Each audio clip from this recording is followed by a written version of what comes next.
Let's get it. 580 Sports Talk is live and direct on a Wednesday. And with apologies for a little bit of technical difficulty there at the beginning, let's get things started. We're with you for the next 3 hours on the Sports Voice of Kansas, 580 WIBW, FM 104.9, online at 580WIBW.com, and in living color on our YouTube channel, 580 Sports Talk, and our Facebook page, WIBW News. Great to be with you on this hump day and lots to talk about from the world of sports today. My name is Dan Lucero. I'm with you for the duration. Spencer Dupuis will be along in a bit. Brendan Wrzinski is off today for Washburn basketball. Ichabod's at home tonight against Northwest Missouri State as MIAA play resumes. 5:15 pregame coverage, 5:30 the women's game tips from Lee Arena, and the men's game follows. You can catch Brendan with all of the action tonight on your home for the Ichabods, our sister station, Country 106.9. We have got some college hoops to talk about on this here program. If you burned a little bit of the midnight oil, I think it was 12:14 a.m. when the Colorado-Kansas broadcast went off the air on ESPN. I was up for all of it. I may as well have been because we are in a fun sleep regression stage with my 19-month-old at the Lucero household right now. So, yeah, I was a little bit in and out of that game. Let's just say that. But if you burn the midnight oil, if you stayed up late, put on a pot of coffee, cracked the ice-cold soda, maybe one of those frou-frou energy drinks. I'm not a big energy drink guy. My wife does the Alani News. That doesn't really do anything for me. I powered through it. Au natural. But however you enjoyed the basketball last night, Kansas State is into the win column in the Big 12. KU wins on the road last night at Colorado. So we've got some victories to get to, and we will touch on that, both KU's win at Colorado and the Kansas State victory at home against Utah. It's also a big day for Big 12 football because we now know the schedules for 2026. We'll have some initial reactions to that. And one of the things that I thought about going into the schedule reveal and getting our first look at who plays who, when, and where for 2026, is the realization that outside of two teams, we really have no idea who's going to be good in the Big 12 in 2026. Do we? I mean, two teams we feel pretty confident are going to be good. Texas Tech and BYU. Hey, you know who ducks both of those teams? Kansas State. That's not bad. That's a good place to start. But who else? Houston? Are we sure they're not a one-hit wonder? Utah? Can they do it without longtime head coach Kyle Whittingham? You see those teams pop up in a lot of way too early, premature top 25 rankings. But are we certain those teams are going to be really good? It's a lot of question marks. Somebody's got to win these Big 12 games. But I think beyond BYU and Texas Tech, you're kind of throwing darts.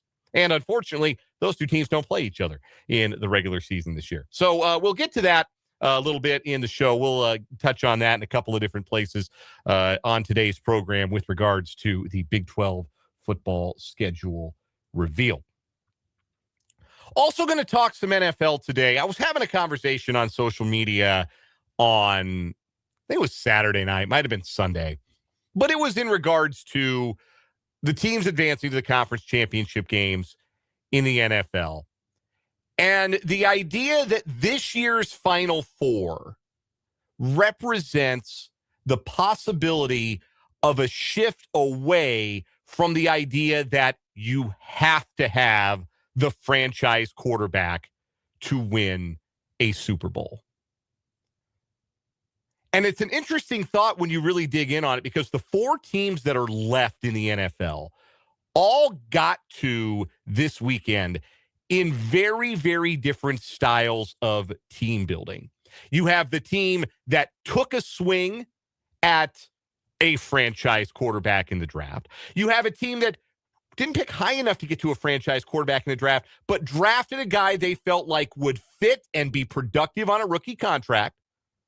You have the team that went and acquired a top-tier quarterback or near top-tier quarterback and are paying him top-tier quarterback money, and he is performing like a top-tier quarterback. And then you have the Seahawks, who don't really fit either of those categories, But they went out and signed Sam Darnold in free agency this year rather than roll the dice with another year of Geno Smith on a higher salary or try to reach for a franchise quarterback in a draft where there really wasn't but one of those guys, and he was going to go 1-1. So it's an interesting look, I think, at the way the four final teams in the NFL got where they got. And are franchises going to look at that and feel as though there are different and maybe better ways to go about building a year-over-year contender? We'll have that discussion a little bit later on. We got a guest today on the show. That is Tim Fitzgerald of GoPowerCat.com. Fitz is going to join us at the bottom of the 4 o'clock hour with his take on that K-State win last night and also his thoughts on the latest happenings in the transfer portal, plus his take on K-State's football schedule for 2026. He'll join us at the bottom of the 4 o'clock hour, and we'll do our typical Wednesday shenanigans on the program. We've got our headlines. We've got What Is Wrong With You makes its return after we skipped it yesterday for karaoke reasons. We'll play One Gotta Go in the 5 o'clock hour. We'll have a good time here today on the program. And, of course, we want you to be a part of it. We want to hear from you throughout the show today. Shoot us a text, 785-272-9429. That is 785-272-9429. You can also tune in to the live chat on our YouTube stream. We stream the show live every day on our YouTube channel, 580 Sports Talk. Go subscribe to the YouTube page. The two of you who unsubscribed after karaoke yesterday, very funny. Ha ha. Go slam that subscribe button again. We're looking for 1,000. 1,000 is our next stretch goal. 800 got you arm wrestling. 900 got you karaoke. What fresh hell will 1,000 subscribers allow us to put ourselves through for you? Or, depending on your perspective, put you through. I see the little jokey jokes in the YouTube chat today about ear trauma and ringing in your ears. I see the jokey jokes. They're not entirely unfair after yesterday's edition of 580 Sports Talk Idol, which I'd like to remind everybody, I won, by the way. In case you missed yesterday's show, we have not, to my knowledge, to this point, been copyright stricken.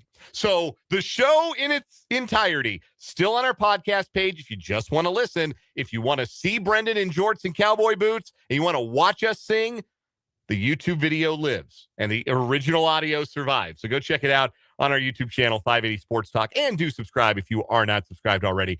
Or if you were previously subscribed and you unsubscribed, is a funny little joke.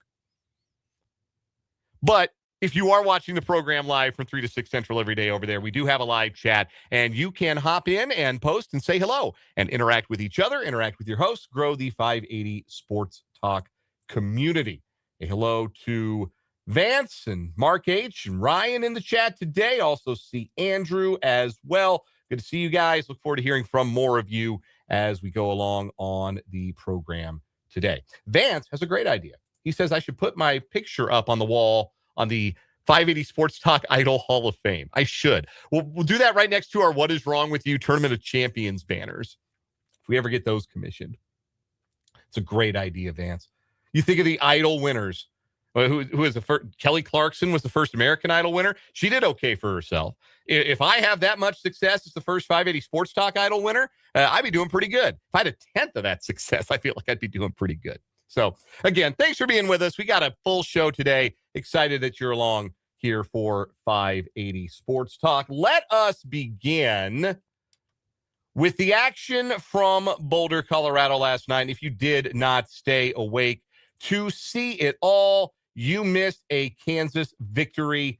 KU 75, Colorado 69. It was a game where Kansas never could put Colorado away, and that's a testament to Colorado. I know they're pretty low in the KenPom rankings because their non-conference schedule is not very good, and they had some clunkers in the non-conference. They lost to Northern Colorado in Boulder, which is the first time they've done that since, I don't know, electricity. It had been a really long time since they lost to Northern Colorado, but I know they're low in the KenPom, and I know they're 2-4 in the league, and they're not an NCAA tournament team, but they got some players that can go a little bit. They got a couple of guys who are matchup problems. The big kid Rancic is a tough cover. Bengot Dak is a tough cover. McKaylee, the Israeli young man who came off the bench, played 28 minutes. I thought he was really good. The guards are quick. Johnson and Hargress. That's a young team. Good days are ahead of that group if Tad Boyle can keep it together in Boulder. No guarantee in the NIL and portal era, but I like the future for that team. And they played hard, and they didn't go away. They hit some threes. They forced some turnovers. Ended up forcing 12 of those on the night for Kansas, where KU only forced 3 Colorado turnovers. The recipe was in place for the upset for the Buffs last night. And I am convinced that the Kansas team from last season and the KU team from the season before last, they would have lost that game. Prior year Kansas teams would have found a way to lose that game. Given the lack of success we have seen from Kansas on the road in recent seasons in Big 12 play, that was precisely the kind of game that Kansas has lost and I think would have lost the last 2 years. Why didn't they lose this one? Because this year's team has Darryn Peterson, who, despite a nasty-looking rolled ankle that he played through, so, maybe let's think twice before we start talking about the kid's toughness. Played the final 11 minutes of regulation. Didn't come out in crunch time. Didn't go put the heating pads on. He was out there. He played 31 minutes and 30 seconds of that game, despite badly turning his ankle and clearly not quite being the same player in the second half. And he delivered a big shot down the stretch, banking in a 3, giving him 16 points for the night and helping Kansas hold off any thought of a late Colorado run. This Kansas team has Darryn Peterson. You know what else this Kansas team has that helps you win road games, that helps you pull games out of the fire, that gives you a spark when you're dying for one? They got Melvin Council. 35 minutes for Council last night, finished with 18 points on 13 shots, also had 7 rebounds, 2 steals. And one of them was the play of the game. And I know how people feel about Fran Fraschilla. I am softer on Fran than a lot of you. I understand that. I know a lot of, I heard it. I saw it on social media. Jayhawk fans not thrilled with Fran on the call last night in Boulder. But there was one instance in which Fran was against the Kansas perspective, but absolutely right. Melvin Council was out of bounds when he stole that basketball. After he had that driving layup to make it 62-59, Colorado had a chance to take the lead. About 7 minutes left, I think, in the half. I've got the game book in front of me so I can get the exact time on that sequence of plays. 5 minutes to go. Inside of 5 minutes to go. So it was even later in the game than I remember.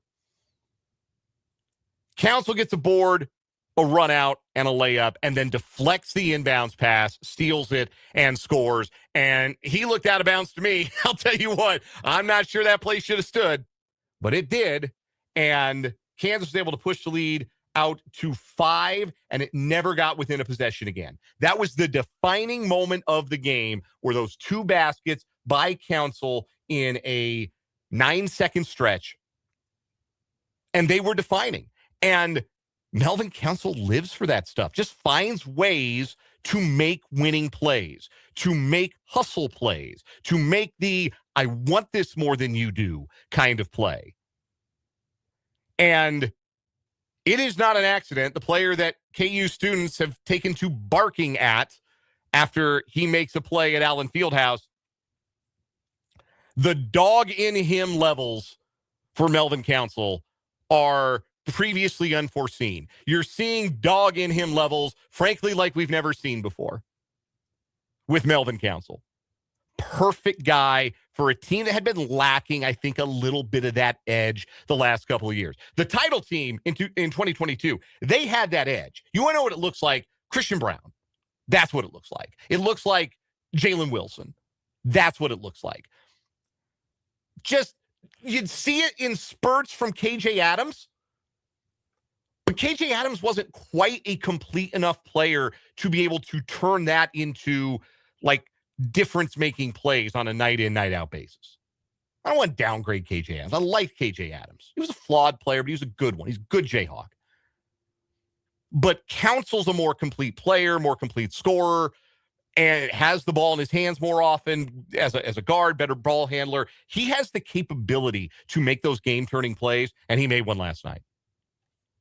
This Kansas team has Melvin Council. This Kansas team has Trey White, who, oh, by the way, 17 and 15 last night. Somebody had to go get a rebound against this pretty big Colorado team. Colorado got some size.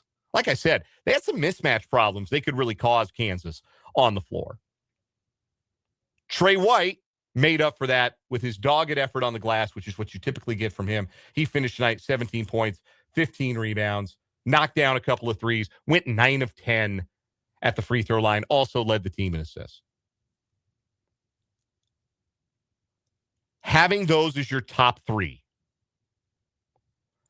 those are the kinds of players that help you win tough road games in this league. It's the talent, the undeniable star power of Peterson. It's the relentless, dogged pursuit of a winning play that Council displays every night. And it's the all-around ability of Trey White to contribute whatever it is his team might need.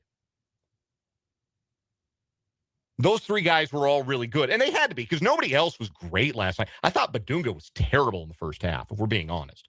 I thought he was passive. I thought he lacked the ability to get position, but he made a couple of plays in the game in the second half that I thought were pretty big, where he had a bucket, and he had an and one with about 11 minutes to play. He had helped chase down a rebound. He dove on the floor to chase down a rebound a couple of minutes earlier. He got the and one that made it. He didn't make the free throw. He did make the free throw. Pushed it out to 7 at the time with 11 minutes to play. Like, there were some important plays Badunga made. I don't think it was his best game. Not even close. And I thought he was downright bad in the first half. But he was good in the second half, and he helped make some winning plays. And Kansas finds a way to win a game that I do think would have gotten away from them in recent years, especially if Bill Self had not been on the sideline. There's another difference for you. And this is no disrespect to the distinguished career of Norm Roberts. But having Jock Vaughn at the controls as the acting head coach, I think is a little bit more additive than having had Norm Roberts as acting head coach, say, in the NCAA tournament 2023. Jock Vaughn coached the NBA. He knows how to motivate guys. He knows how to manage a game. I just think that the ingredients for this Kansas team are more conducive for winning the kind of game that they won last night. They have been downright miserable on the road at times and lost games to inferior teams. Because make no mistake, like, I was impressed with Colorado last night. I was impressed with their effort. I think they got some good young players. But I also trust the numbers. The numbers tell me Colorado is just inside the top 80 in Ken Palm. They actually moved up last night. They played well enough against Kansas. They moved up. I think they were 82, and they moved up to 79. You can move up with a loss. You move down with a win. Kansas State was 82 last night. They moved down to 84 with a close win over Utah, who is terrible. But anyway, the numbers tell you this Colorado team, they're young, they're inconsistent. They're not the kind of team that should be beating a team with the aspirations in the league and nationally that Kansas has. They darn near did. And the fact that they didn't comes down to, again, the presence of a talent like Darryn Peterson, the presence of a dog like Melvin Council, and the presence of the shapeshifter, Trey White. Whatever you need him to be, whatever role you need him to fill, Trey White can give you that and has given KU that on different nights. It was an impressive win for Kansas. You're on the road. You're playing late night. That's a 9 o'clock Mountain Time tip. I got to imagine that kept the attendance down at the CU Event Center. It's not sponsored by Coors anymore. And I was a kid, it was the Coors Event Center. It's just a CU Event Center now. I don't know why they lost the corporate backing. Not my business. Also, crowd was loud for Kansas. Let's say that. There's a lot. If you were watching the game last night, a lot of blue and red in the camera shots. A lot of blue and red in the camera shot. And that's typically the case when KU basketball goes to Boulder. It was always the case back in the Big 8, Big 12 days. But you noticed it last night, and I'm sure that didn't hurt. But circumstances for Kansas were not ideal last night, and they played against a team that stood in the ring with them, gave them everything they had. And previous KU teams might have wilted, but last night, the Jayhawks didn't. Now they're 4-2 in the league, and they're right back in the mix at the top of the league. We'll take a break here on 580 Sports Talk. One team that is not in the mix at the top of the league are the Kansas State Wildcats. And they showed why, even in victory last night, that they seem almost allergic to the idea of winning games. We'll discuss that and the positives in overcoming a now really difficult to deal with rash of injuries to finally push a Big 12 game over the top. We'll get to that. We'll get to the Big 12 football schedule reveal from earlier today. We're talking NFL roster building. Is there a paradigm shift coming league-wide? We'll get Tim Fitzgerald's thoughts on all things K-State at the bottom of the 4 o'clock hour and so much more. We're just getting started, and we're really glad you're here on this Wednesday edition of 580 Sports Talk.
.329 on 580 Sports Talk, just getting underway. Some listener thoughts on last night's Jayhawk victory over the Buffaloes of Colorado.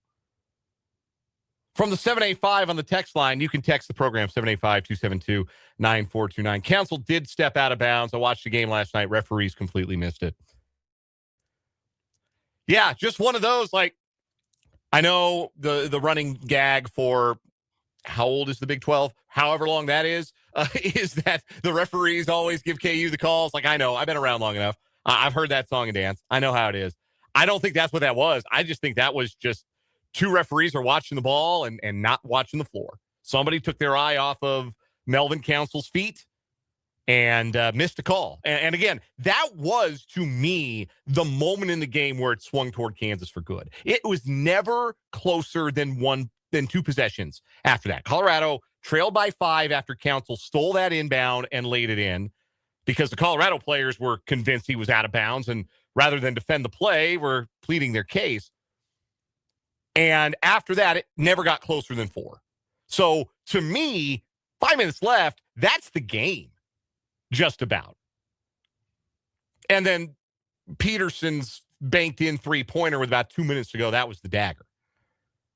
But, yeah, bad missed call, but they do happen. They do happen. Cameron in the YouTube live chat today, our YouTube channel, 580 Sports Talk. Team win for the Jayhawks. This team has grit. The last two teams have not. I do think there is a level of mental toughness. I have talked about it, And I said it after their 1-2 start to league play that I think this team lacks at times some of that physical toughness. You could see that last night with Badunga in the first half. Just not really efforting to get position on the low block offensively. Like I'm watching him not really trying to post up, not really trying to get a mismatch, just not looking for the ball. And I thought that improved in the second half, but I see some of that a little bit too often with this Kansas team. They don't make you feel them on defense. Really, last night, I thought for the better part of the game, that was true. How do you only force 3 turnovers in a 40-minute basketball game? That's astounding to only force 3 turnovers. And again, this is not a great Colorado team that is elite at taking care of the ball. It's not like Iowa State plays a game, they only turn it over 3 times. Colorado only turned over 3 times. So I do think physically at times there is toughness lacking for the Jayhawks, but I will never question this team's mental toughness. This team has that in spades.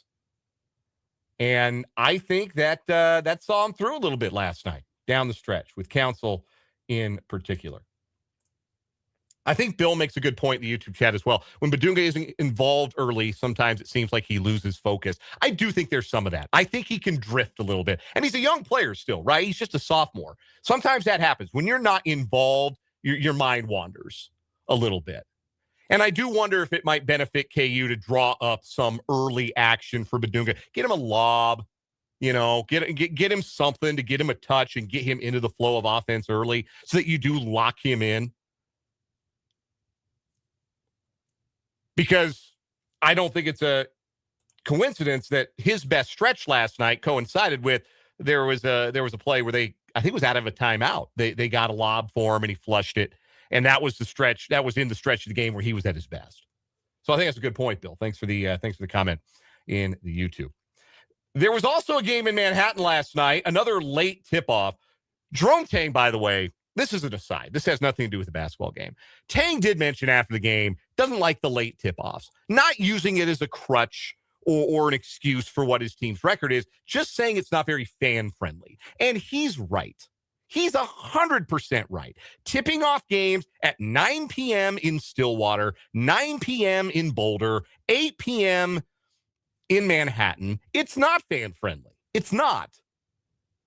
But this is the problem. This is the problem with what sports have become. This is not a college sports issue. This is a sports issue. It used to be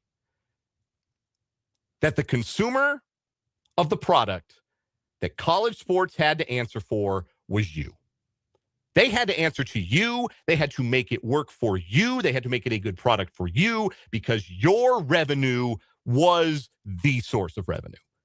Whether or not you bought tickets, whether or not you bought season tickets, whether or not you donated to the athletic department, or you bought concessions or team gear, you were the consumer. Now, you, the fan, you're the product. You're the product. And the most important consumer now to the Big 12, to college athletics, the networks. Because that's where the money comes from. College sports, all sports, they're TV shows. They are TV shows. And you got to move around the TV show to get it on TV. You can't put everything on in the primetime spot. You got to move things around. So that's how you end up with a 9 p.m. tip on the CBS Sports Network on a Saturday night. And that's how you wind up playing 6 games in a stretch on 6 different television platforms, like Arizona State is in the middle of right now. It's not good for the fans. It's not. But we're the product now. We're not the consumer. We're not the most important consumer. We are the product. And that's how we got to where we got. And I just don't see it changing. Because the revenue you get now from ticket sales or donations or whatever pales in comparison to what the Big 12 is getting from ESPN or what they're getting from TNT or what they're getting from Fox, CBS, any of those networks to move those games around and say, yeah, we'll get you on TV. We'll get you a TV audience.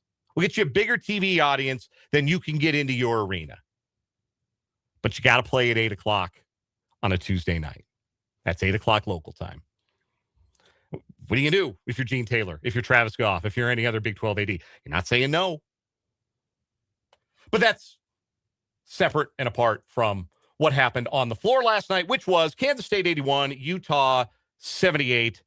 The Wildcats win their first conference game of the season. To boil it down simply, this was two bad teams with two really good players putting on a show. It was Terrence Brown for Utah, who had 33 points in 32 minutes. And it was P.J. Haggerty for K-State, who played all but 1 minute, scored 34 points. 28 of them in the second half. Also had 8 rebounds and 4 assists. Not like he was just out there filling it up, but primarily he was out there filling it up. And he scored the big buckets down the stretch. And really, for about the last 4 minutes of that basketball game, it was going to be P.J. Haggerty or it wasn't going to be anybody. And Kansas State did what they had to do to win that game, and then very nearly did what bad teams, losing teams do, which was give it away. I don't know what spasmed in P.J. Haggerty's brain that made him decide 16 seconds left. We're up by 2. I know what to do. I'm going to throw a full court side spin bounce pass to Nate Johnson in stride for a layup. We're going to go up by 4. This is perfect. I just need to pull off this 10 out of 10 degree of difficulty pass at full speed. Shockingly, it did not come off.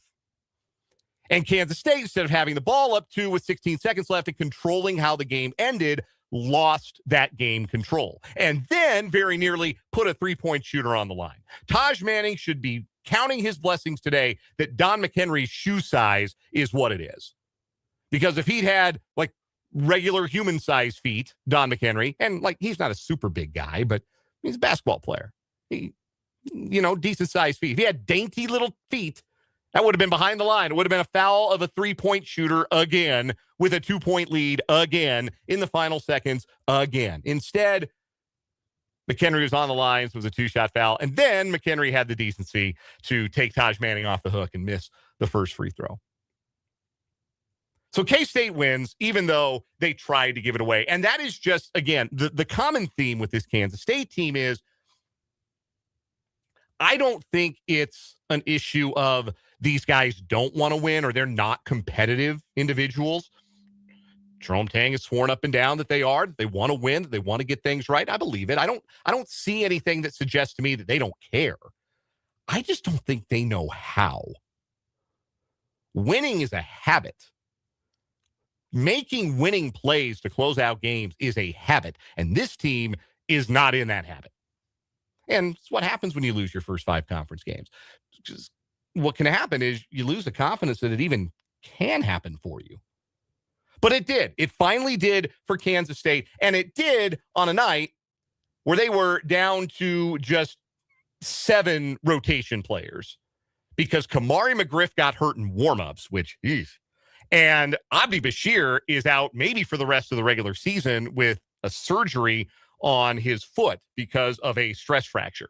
That sucks. It sucks for Bashir, obviously, but it really sucks for this Kansas State team. If they were going to find any traction, Bashir was going to be a part of it because he's big, because he's long, because there are times that he makes Jerome Tang look good when Tang called him the best shooter in the country. There are times you can see it with Abdi Bashir.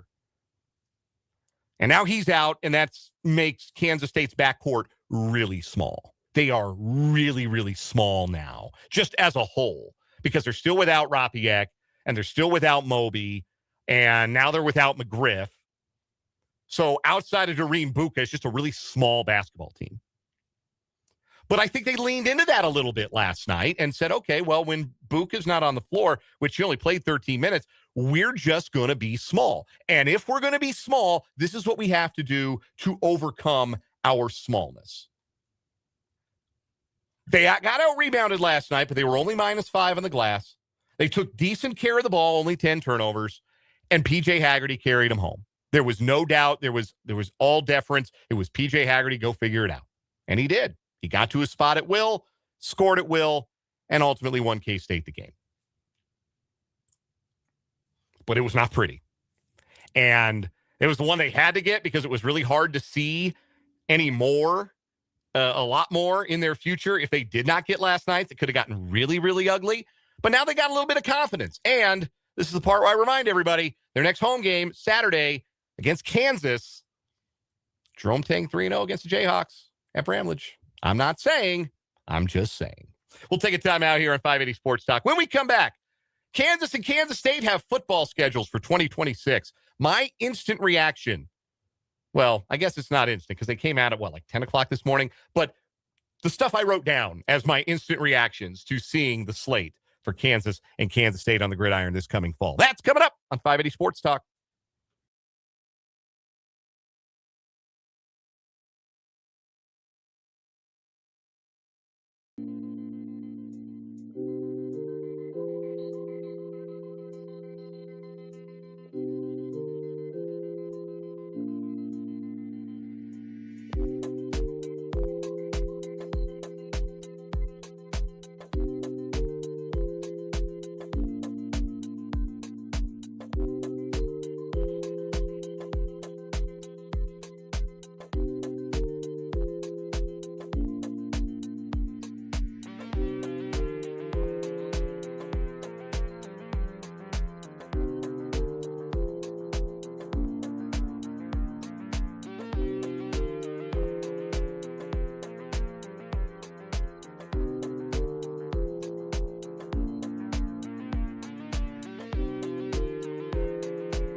.344 on 580 Sports Talk. Dan Lucero with you. Spencer Dupuy will be along in a bit. Brendan Wrzynski's got Washburn Hoops tonight. Washburn and Northwest Missouri State from Lee Arena. 5:15 pregame and the 5:30 tip-off of the women's game. The men will follow. You can catch it over on our sister station, Country 106.9. Tonight here on 580 WIBW, we've got K-State women's basketball. The Midi Cats taking on the Houston Cougars. Houston Cougars tonight.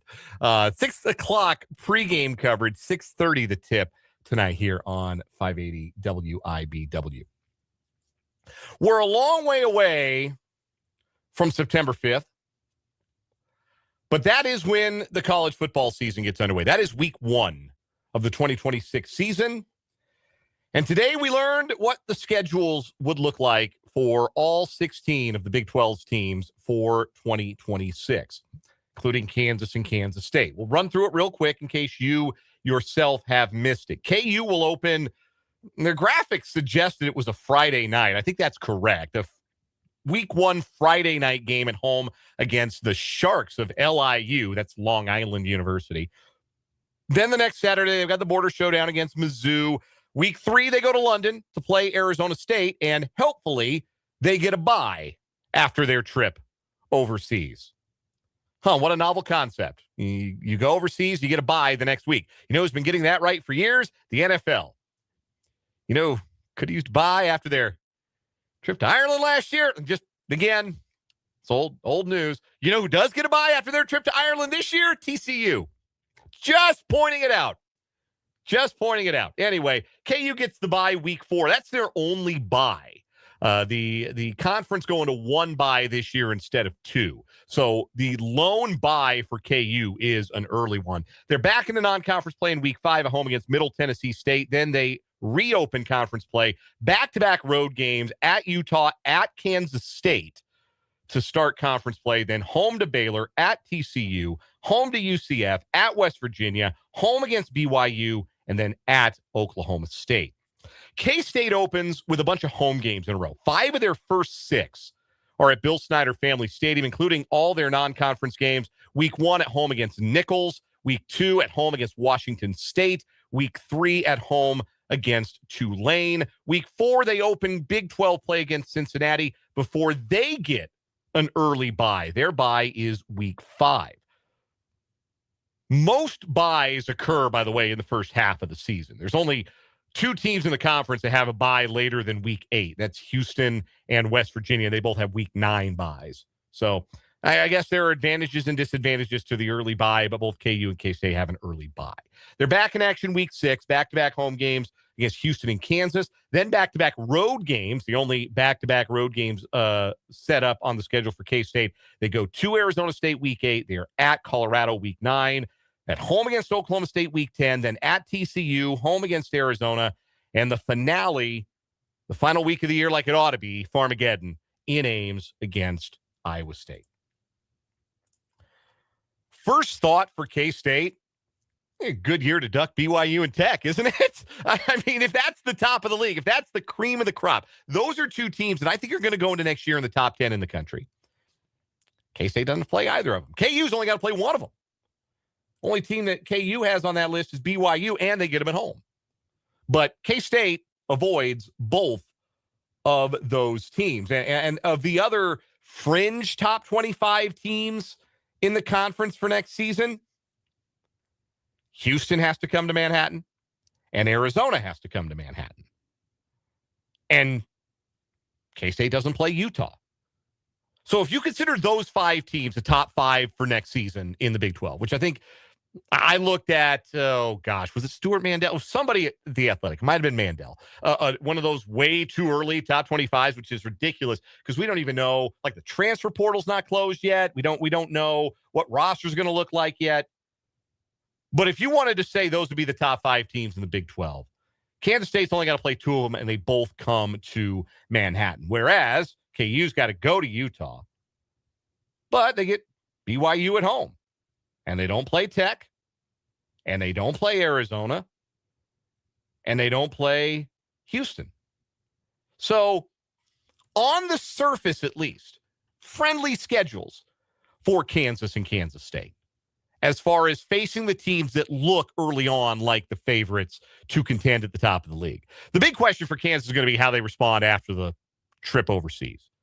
Getting a bye right after is going to help, but that's a lot early in the season. You've got the rivalry game against Mizzou, which obviously a lot of eggs in that basket early for week 2. That's a game that means a lot to that program. And then you're getting on a plane and you're going to London and you're playing a game that means something in the conference. And then you get the bye, but you've got to readjust and come back from overseas. And then you have the letdown of playing a non-league game right after that. After your bye, you got Middle Tennessee. Hard game to get up for because it's a non-league game. Before the 1-2 whammy, potentially, of Utah on the road and K-State on the road to get back into Big 12 play. So it's a tough schedule for Kansas. If they survive that first portion of the schedule, they'll put themselves in good shape. For Kansas State, having 5 home games of their first 6, I think, could be really advantageous because that was a team that very obviously lost confidence the way they started last season, and it took till midseason to regain it even a little bit. They come out of the gate 3-0, which is entirely possible. In Washington State and Tulane. Tulane will be good. That'll be a test, but that'll be a game I'm thinking K-State will be favored in. They can come out of the gate 3-0 at home and start no worse than 5-1 and just take care of business in their home games. They're in good shape in the second half of the season. So first halves, I think, are going to tell the tale for both teams. I don't know if you folks are all the social media types, but teams do social media schedule releases. They put a video together, and usually it's a themed video, and it shows off their schedule. It's a schedule reveal video. And typically they're a lot of fun. I really enjoyed KU's this year. It featured the 3 incredibly adorable young children of Michael Painter, who is the director of football operations, doing a scavenger hunt through the Kansas football facilities. It's great. It's long, but it's a lot of fun, and the kids are great. And yes, it is an excuse to show off all the new stuff they've got at the Anderson Family Football Complex, but it's fun. I liked it. I thought it was well done. Kids were great. It made me, like, watching it made me want to, like, go drive to my kid's daycare and hug him. Michael Painter's kids are older than my son, but you get the idea, right? It was cute. They were cute kids. K-State's schedule release video references a very specific part of the major motion picture Ferris Bueller's Day Off. If you guys have seen the movie, they go to the art museum in Chicago and they stare at the art, just the 3 of them, Ferris and Cameron and, oh my God, Mia Sarah's character. What the hell was her name? Ferris's girlfriend. I'm spacing on her name. Mia Sarah is the name of the actress. Spacing on her name. Help me, YouTube comments. Help me, text line. What was the name of Ferris Bueller's girlfriend? It's killing me. Please, somebody jump in with the answer. Anyway, they go to the art museum, right? And they're staring at the art and like some like ambient music is playing in the background. Well, they did that exact scene, and the art, you know, is paintings that represent the teams they're going to play. They did a Andy Warhol Campbell soup painting, except it was cans of Skyline chili to represent Cincinnati. Like, again, very clever, very well done. Avery Johnson is in it. There are 2 other KU players who I admit K-State players who I did not recognize by face. I think one of them was Joe Jackson, but I'm really bad with faces, especially with football, because they wear helmets with masks. Anyway, go watch it. It's at K-State Athletics X account. Maybe it's on their Instagram. I don't know. That movie came out the year I was born. Sloan. Thank you, Mark H. Thank you. Sloan is Ferris Bueller's girlfriend. Thank you, Mark H. in the YouTube comments. I was going to drive me nuts. Anyway, that movie came out before I was born. It came out in July of 86. I was born in September of 86. Do we think Avery Johnson's seen Ferris Bueller's Day Off? Do you think they had to explain to the players, hey, this is what we're doing. Hey, this is the motivation for what we're doing for our schedule reveal? Because it's well done. I appreciated it. I'm almost 40. This is geared to me. I don't understand. I don't know that it's geared to. I don't know that people are still watching Ferris Bueller like that. Like, is it still running on cable? I genuinely don't know. It's a great movie. It's one of my all-time favorites. I love that movie. I'm also almost 40. Do you think Avery's ever seen it? I'm guessing no. My guess is he is not. But I could be wrong. Anyway, we'll take a break. We'll come back. We will wrap up this first hour of 580 Sports Talk.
Hour number 1 in the books here on 580 Sports Talk. We got 2 more hours together today and lots more to get to. Vance in the YouTube chat asking, what's your over-under for wins for K-State in football? And I got to be honest with you, Vance, I don't have a good feel for that right now. I really, really don't. I think that with a better offense and with Avery Johnson hopefully at his best in his final season at Kansas State, that they could have a decent ceiling. I also have no idea what that roster is going to look like. And to be frank, no idea what a bunch of the other rosters in the Big 12 are going to look like. I don't know which games are going to be hard. I like how the schedule shakes out. Given K-State's proclivity for winning more often than they lose, I would probably be comfortable setting it at 6.5 right now, just with the limited knowledge that I have. But I don't know if that's right. I don't know if that's fair. I don't know if that's reasonable. I think attaining bowl eligibility is a good goal, but I also think if you bring back a quarterback like Avery Johnson, you're aiming a little higher than that. But I do not have a great feel for that right now, Vance. Just to be completely honest with you, I do not have a great feel for what that should be. I'll be interested to see what those look like when Vegas starts putting them out once we got a clearer picture of rosters and everything like that. Coming up in the 4 o'clock hour, we'll talk some more Cats with Tim Fitzgerald to GoPowerCat.com. We'll do What Is Wrong With You, our first of the week. But we'll open with a discussion about how you build a winning roster in the NFL. Is that going to change based on the Final Four this year? We'll discuss it on 580 Sports Talk.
Let's get it. Hour number 2, 580 Sports Talk on this hump day afternoon. So glad you're with us here on the Sports Voice of Kansas, 580 WIBW, FM 104.9, online at 580WIBW.com, and on our video streaming channels, 580 Sports Talk on YouTube. Like and subscribe. I guess you could just subscribe there. You can like the Facebook page, though. We're also broadcasting live on WIBW News. I am Dan Lucero. Spencer Dupuis takes his place across the glass. Again, Brendan Dworzinski has Washburn basketball tonight. The Bods hitting the hardwood at home against Northwest Missouri State. 5:30 tip for the women at Lee Arena, and the men's game will follow. Brendan takes the air on our sister station, your home of the Ichabods, Country 106.9, for pregame coverage in about an hour and 8 minutes. If you want to hear the Bods back on the home hardwood after a 4-game road swing concluded with a sweep over Newman in Wichita on Saturday. Lots more to come on the program today. We're going to talk a little NFL roster building here to start this 4 o'clock hour. Bottom of the hour, we got Tim Fitzgerald to GoPowerCat.com for the Wildcat Wrap-Up, sponsored by Tallgrass Windows and Doors. Looking forward to getting Fitz's thoughts on the K-State football schedule and the first win of the season in conference play for Jerome Tang's Wildcats last night over Utah. We still got headlines to get to, and there are a lot of those. More on the Big 12 football schedule release. We'll play a round of one gotta go. We got What Is Wrong With You coming this hour as well. And we want to hear from you. The text line is open. 785-272-9429 is that number. That is 785-272-9429. You can also interact with us in the live chat on our YouTube channel. 580 Sports Talk is the name of the channel. That is 580 Sports Talk on YouTube. Hop in that live chat as we broadcast live every day from 3 to 6 Central. Spencer, have you seen Ferris Bueller's Day Off? Yes. How many times?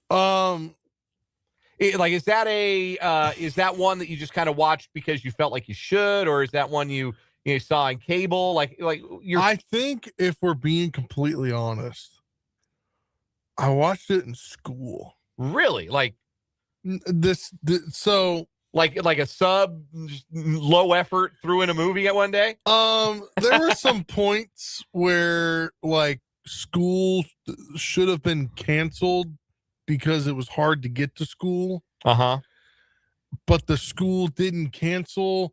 But then they're like, if you don't send your kids, we're going to make this a chill day kind of thing. Okay. So in one of my classes, the teacher, great teacher, she was the leader of the Honor Society, which I was president of at one point. She just played old movies. So we watched The Goonies in her class. Oh, wow. We watched Ferris Bueller's Day Off. So I've only seen it in full once in her class. Because I had a class followed by she had a planning period, so people didn't have any class, they could stay in there. So I had study hall that time, and I just happened to stay in there and finish the whole movie. So I've seen it once there, but if it's on TV, sometimes I'll just throw it on wherever it is. Great flick. I've seen it. It's great to just randomly put on and watch, because then you're like, oh, I remember this part. Yeah. It's got a lot of great set pieces. I've probably seen it about a dozen times. One of my favorites. I didn't realize until I looked it up today that it is it's older than me by 2 months. Came out July 11th, I think, of 1986, and I was born in September of 1986. If you have not seen it, I was talking about this. The reason I asked, the end of the first hour, is talking about the K-State schedule reveal video on their social media today was a direct reference to the art gallery scene in Ferris Bueller's Day Off. They have the scene where Cameron, played by what's his name, Alan Ruck, stares into the painting. It's the woman sitting on the hill, I think, in the show. The stares into the painting, and they keep close up of the painting, closer up on Cameron, closer up of the painting, close up on Cameron. They did that with Avery Johnson and the field at AT&T Stadium, where of course they played the Big 12 championship game, which is now Friday. Which is now on a Friday. We'll get to that in headlines. So it's well done. It's the references are good. The artwork is clever. It's really well done. I just wonder, has Avery Johnson seen the movie? Did Avery have any idea what they were asking him to do? That's a great question. I'm sure they made him watch it as like a point of reference. Like, hey, this. Watch the scene. Yeah, this didn't come from nowhere. But like hey, watch the scene. Yeah. He might not have seen the whole movie, but they might have thrown on the scene. Does Avery know who the Sausage King of Chicago is? That is my question. Do you think he knows who the Sausage King of Chicago is? Do you think he knows how often he's called in absent? Ferris Bueller has 9 times. 9 times. Anyway, neither here nor there. We got a lot of sports to get to on the show today. I want to talk about this. We are down to 4 teams in the NFL playoffs. And typically this is the time of year where the cream rises to the top. And typically that is in regards to the quarterbacks. The Super Bowl winning quarterbacks are the all-time greats of the game, right? Like we think about Mahomes' run here in recent years, Brady winning 7, Roethlisberger, Rodgers, Manning, all these all-time greats. You go back to the 90s, Favre, Elway, Young, Aikman, Montana in the 80s. It's the all-time certified greats you think about when you think about the kinds of teams that win Super Bowls. And it's not a hard and fast rule. Jalen Hurts won Super Bowl MVP last year. Nick Foles, memorably, quarterbacked the team to a Super Bowl win after that team, reached playoffs because of the MVP level play of Carson Wentz. But, it was Nick Foles in the playoffs who won that Super Bowl, beat Tom Brady in a Super Bowl. Joe Flacco, is he elite? I don't know, but he's a Super Bowl champion. Brad Johnson, Trent Dilfer. Like, there are exceptions to every rule here. But by and large, in recent years, it has felt like the criteria for playoff success has been, do you have the guy under center who can make one more play than Patrick Mahomes? And if you don't, do you have a defensive line that can hit him with a lead pipe for 60 minutes behind an offensive line that is badly injured? Like, that's really what we have to look at over the last 7 years in the National Football League. Do you have the guy who can beat the guy? Probably not. Do you have the guy? Kansas City does. That's why they've got 3 rings in the previous 7 years. This year's final 4 quarterbacks standing are Matthew Stafford, Sam Darnold, Drake May, and Jarrett Stidham, technically speaking, but Bo Nix got him there for the Broncos. So those are your final 4 quarterbacks standing. And what's fascinating is it's 4 very different sorts of roster building that you get to where that guy is your quarterback and you have a team that has succeeded to the level of the Rams and the Seahawks in the NFC and the Broncos and the Patriots in the AFC. I've always referred on this show to having the elite quarterback on the rookie deal as playing on easy mode.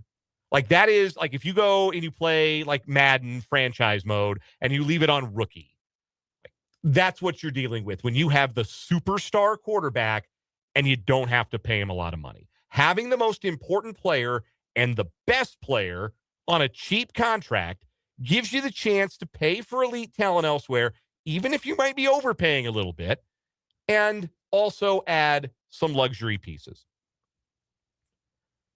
2019, Chiefs win their first title. That was Mahomes' 3rd season in the NFL. Their highest paid player that season, their player with the highest number to the salary cap, was Sammy Watkins. Their 3rd best pass catcher. Famously unreliable injury-wise. That was the highest paid player on the 2019 Kansas City Chiefs as far as the cap hit. Travis Kelce was next. Then Laurent Duvernay-Tardif, the right guard. Eric Fisher, the left tackle. And Frank Clark. Mitchell Schwartz, Tyrann Mathieu, Anthony Hitchens, and Daniel Sorensen all had higher cap numbers that year than Patrick Mahomes did. Those guys all were more expensive to the salary cap than the Super Bowl MVP and the reason that the Chiefs won the Super Bowl. It also helped a lot that year. Who had lower cap hits than even Mahomes, than even the punter, Tyreek Hill and Chris Jones. Yeah. Those guys.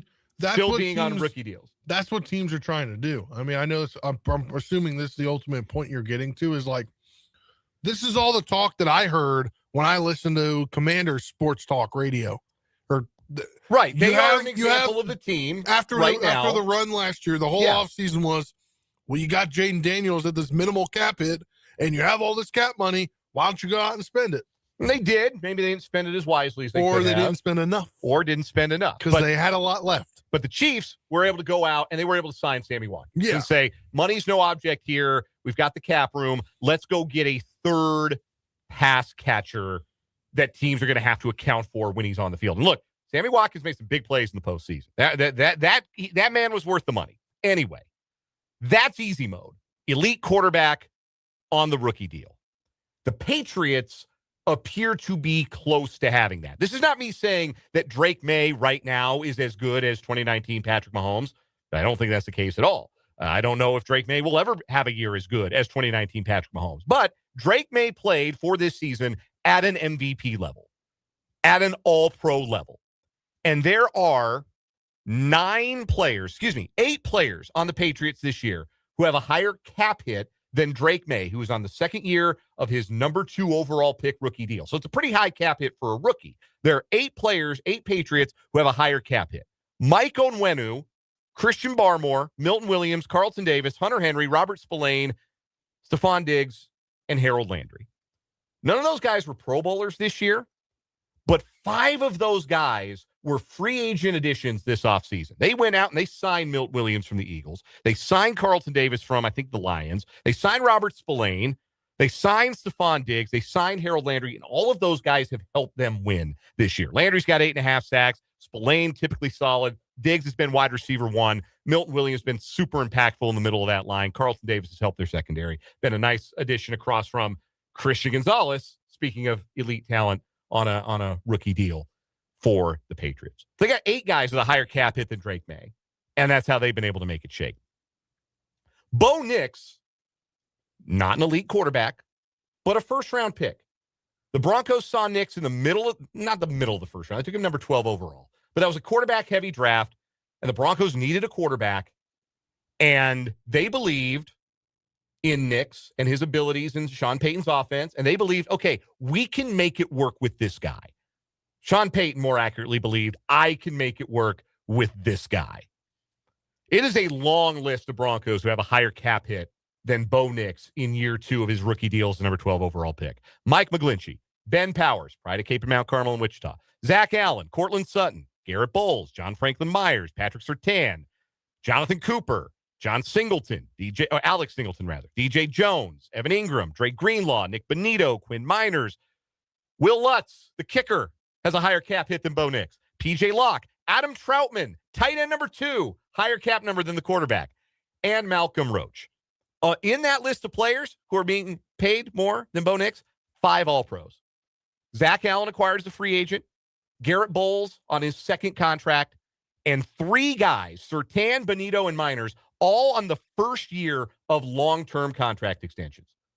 The Broncos drafted really well, and they are reaping the benefits of the cheap years of guys, Surtain, Bonito, and Miners, all about to get a lot more expensive to the cap than they are this season. Yeah, and I think that helps because you have a guy at head coach who knows how to build a roster. And I think that the Broncos are single-handedly being, I don't know if that's the right word, but they're using the fact that they have Sean Payton as their head coach to an advantage to where they were at the point when they hired him and building this roster out the way that they are. The broader point, though, that the Broncos and the Patriots have in common is they have the young quarterback, and they were able to go and allocate their financial resources elsewhere to players that bolstered the roster around their quarterback. When you have the star quarterback on a mega deal, things get a little bit more difficult. Just ask the Chiefs, right? Like the Chiefs signed Patrick Mahomes to his contract extension. It got a little tougher for them. They needed to have that excellent 2022 draft to bolster the roster and produce some all-pro caliber play from Trent McDuffie, some Pro Bowl caliber play from George Karlaftis to be able to get back to and sustain that level of winning. Matthew Stafford is the quarterback for the Rams. His cap number this year is $47,468,556. That is a massive cap number. That is higher than the cap number for the other three quarterbacks in the championship weekend combined. It is also substantially higher than the cap hits for the other three Pro Bowlers on the Rams roster. Jared Verse, this is not Bryant Young. What's blanking on Young's first name? The defensive tackle. Oh my God, Byron. It is Byron. Byron Young, not Bryant Young. He the 49er before you were born. Byron Young, Jared Verse, and Puka Nacua combined their cap hit $6.075 million. Puka Nacua's cap hit is lower than Stetson Bennett's. Not for long. And then, no, not for long. But this 2025, 2026 season. Crucially, for right now. That is the cap hit. That is year 4 cap hit for a 5th-round pick. And they're going to do a contract extension. He's going to be very, very wealthy. Jared Verse, 1st-round pick, year 2. Young was a 3rd-round pick. So you're getting elite production at lower prices because you found those guys in the draft. Then you have the Seahawks, who, and I know I'll acknowledge my bias here at the top, but I think this is the most interesting of the 4 teams in terms of their roster building, because nobody would say, certainly I wouldn't say, Sam Darnold is an elite quarterback. His cap number this year is $13.9 million. You know what it is next year? $35.9 million. But this year, it's $13.9 million. Would you say Sam Darnold is $13.9 million worth of quarterback? I would say that's probably reasonable. I think the way he played in the first half of the season, he probably was a little underpaid. But Sam Darnold is on what you would call a reasonable cap number. It's higher than Drake Mays. Certainly it's higher than Bo Nix. But it's not in the stratosphere of Stafford or, your other elite and even sub-elite quarterbacks. Like, that's not in the stratosphere of Tua Tagovailoa's cap number. $13.9 million to the cap. The other All-Pros that the Seahawks had this year, they had 4 All-Pros. Pro Bowl / All-Pro. Jackson Smith-Njigba, 1st-rounder on a rookie deal, $3.9 million. Ernest Jones, middle linebacker, signed to a below-market deal at $5.2 million. Devin Witherspoon, 1st-round pick, 4th year of the rookie deal, $8.69 million. And Leonard Williams, who is an elite interior lineman who is being paid accordingly. His cap number, $15.04 million. So you end up with 4 different approaches. You have the team that used their draft capital on a quarterback they hoped would be a franchise guy, and they appear to have been correct. And they bolstered that roster by spending big in free agency. You have the team that took their guy in the 1st round and is reaping the benefits of both wise free agent spending. Top cap hits for the Broncos, McGlinchey, free agent signing, Powers, free agent signing, Allen, free agent signing. And a run of really good drafts producing stars early in their rookie deals or early in their contract extensions in the case of guys like Nick Bonito and Patrick Surtain. You have the team with the quarterback getting paid like an elite quarterback and playing like an elite quarterback with the additional elite production being provided by players on rookie deals. And you have the Seahawks, who have a ton of guys on rookie deals who are maybe not what you would consider elite, but are all starting caliber above average players in the league. I'm talking about their rookie from this year, Gray Zabel, and Nicky Manwari, the big defensive tackle, Murphy out of Texas, Tariq Woolen's on his last year of his rookie deal, Kenneth Walker's on the last year of his rookie deal, Zach Charbonnet, who got hurt last week, but he's been a big part of things, rookie deal. A.J. Barner is a rookie. Charles Cross, their left tackle, on the last year of his rookie deal. I could go on and on. That allowed them to find a guy at quarterback who, at the very least, raised the floor for the Seahawks. Had they not signed Sam Darnold, they were looking at either having to run it back with Geno Smith, which we can now see with hindsight would have been a terrible idea, right? Like, that would not have gone well. Or they would have had to try to reach for a non-Cam Ward rookie quarterback in the draft this year. They didn't reach. They took Jalen Milroe. They like him, but he's their 3rd quarterback. They don't have to press him into duty. They signed a floor raiser, and even if they overpaid a bit for Sam Darnold, which I think they probably did, they had the resources to do it because so many of their starting positions are filled by guys on rookie contracts. So the question then is this. Do teams look at the Final Four for this year and see that there is more than one way to skin the proverbial cat? That the teams will look at Bo Nix having taken the team to a conference championship game, or Sam Darnold having taken the team to a conference championship game, and decided, you know what? We don't need the super duper star at quarterback to make a playoff run to win a championship. We don't need the elite of the elite. We need a guy who fits what we do, who we are either paying like a rookie or we are paying accordingly, and we are using our resources on elite talent elsewhere on the field. That's my question. I have my answer. I think the answer is no. I think teams are always going to be seduced by the idea of obtaining the franchise quarterback, because I don't think there is a sure way to, one, never be real bad. Like, it has to go really south for your team to stink when you've got a franchise quarterback in his prime, like the injuries that the Chiefs suffered this year. It's the surest way to both never be bad and be at your best Super Bowl good, to have a Patrick Mahomes or a Josh Allen or a Lamar Jackson. None of those guys are playing this weekend. Joe Burrow's not playing this weekend. The guys we've long considered the best of the position are not playing this weekend. So I do think, though, that this should encourage teams that live in that gray area where they're not bad enough to go and draft a Cam Ward or a Caleb Williams or a Drake May. You're not, or a Jaden Daniels. You're not picking in the top 5 of a draft.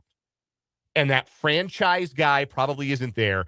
Maybe teams stop reaching. Maybe we see fewer teams do the Daniel Jones thing or the Jackson Dart thing, the Giants thing, basically, where you're reaching for the franchise guy in the first round of the draft because, well, this is our opportunity. We just have to get a quarterback. We just have to get a guy. What if you just went and got a guy who can play and drafted other top-tier talent to surround him with? That's what the Seahawks did. They said, we're not going to worry about, we're not going to talk ourselves into Tyler Shuck. We're going to let the draft play itself out. We're going to go get a guy who, at the bare minimum, proved last year that you could win football games with him as your starting quarterback. You didn't win in spite of him. You didn't win maybe because of Sam Darnold in Minnesota last year, but you didn't win in spite of him either. We're going to go get a guy you can win with, because that's the bucket that these guys all live in right now. And Stafford probably a tier ahead, but still a tier behind guys like Mahomes and Allen, right? Like that bucket of quarterbacks that you can win with. Like Sam Darnold's in that bucket. Whether I thought he'd get there or not, he's there. Bo Nix is in that bucket. I never thought he'd get there. He's there. Yeah. So do teams start to prioritize, let's just find a guy we can do this with and build out an elite defense or an elite offensive line? And that's where we'll get elite. We can surround a workable quarterback with elite talent. I think it's possible, but I mean, I think like you look at the Seahawks this year, what they did, and looking at where they are with cap space next year, it's going to have to be something that you look at it as a 2-3 year cycle rather than a 1 year cycle. Cause I don't think it's worth it. Right. Like if they did all they did, but then they've got to re-sign a bunch of guys, then they have projected to have 71 million at the cap. Well, how much is that is going to go to re-signing? I don't know, whoever's contract year it is. Right. Like contract year for Kenneth Walker. Exactly. That, especially what he's done in the playoffs, what he did in that game, he carried them. When you have a quarterback that you have. I'll tell you what, without Charbonnet on Sunday, I think they're just going to say, we're going to give you the ball 35 times and we're going to pat you on the back in February and wish you well. We're going to milk every last thing we got out of you right now. But that is a good point. Like you eventually, no matter what you decide, the bill always comes due, right? You always are going to have to, like, at some point. Like the Saints. Yes. Even though they have found a way to put 53 players on the floor, on the field each year, because it never feels like they're going to be able to even do that with their salary cap. Yes, the bill has come due for the Saints, and it'll be bad for a long time because of the decisions. They're still 20 million projected for 2026 under. That's crazy. So that's That's always going to be true. The bill will come due one way or another. But the question is, what gives you the best chance to win before that bill is due? I still think look, if you can get the elite quarterback on the rookie deal, you're cheating the game. You're playing on easy mode. But short of that, I think there will still always be that desire we got to go get the guy. We got to go get the Brady, the Mahomes, the Allen, the Rodgers. We got to go get that kind of quarterback. But there is proof positive this year that you draft really well and you have a bunch of elite talent on your roster. You can be a team quarterback by Bo Nix and 2 wins shy of a Super Bowl. Or you can be a team quarterback by Sam Darnold and be 2 wins shy of a Super Bowl. The other thing, though, to note is that the teams that have paid their quarterbacks, which certainly Stafford, his cap number, but Darnold too is on a contract, not a rookie deal. Those teams either had better draft access to elite players, like Seattle. They had a bunch of top 20 picks in the last few years. Witherspoon and Charles Cross were both top 10 picks. Thank you, Russell Wilson, for those. Your parting gift to the Seattle Seahawks franchise. Or, like the Rams, acquiring elite production with late-round picks. Well, Young and Kobe Turner were third-rounders. Nakua and Kyron Williams were fifth-rounders. And those guys produce like you would want a first-round pick to produce as. So maybe at the end of the day, it's just you got to be a good organization. You got to draft right. You got to give free agent contracts to the right players. And that's nothing new. If it were that easy, everybody would do it. But I think that's a big key for like secondary players.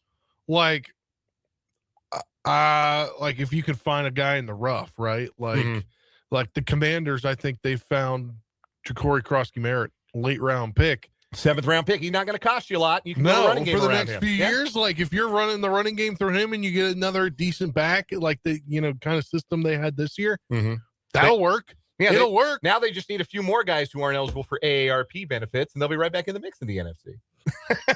We'll take a timeout. We'll come back with What Is Wrong With You. Tim Fitzgerald joining us as well this hour on 580 Sports Talk.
So what is wrong with you time? It's our first of the week. We skipped it yesterday for 580 Sports Talk Idol. 2 new stories competing. We got to fly through these with Tim Fitzgerald coming up next.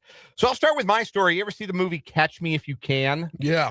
Great film. Movie. Great film. Leonardo DiCaprio, Tom Hanks. Great film. I watched that in school too. No kidding. Real cinema.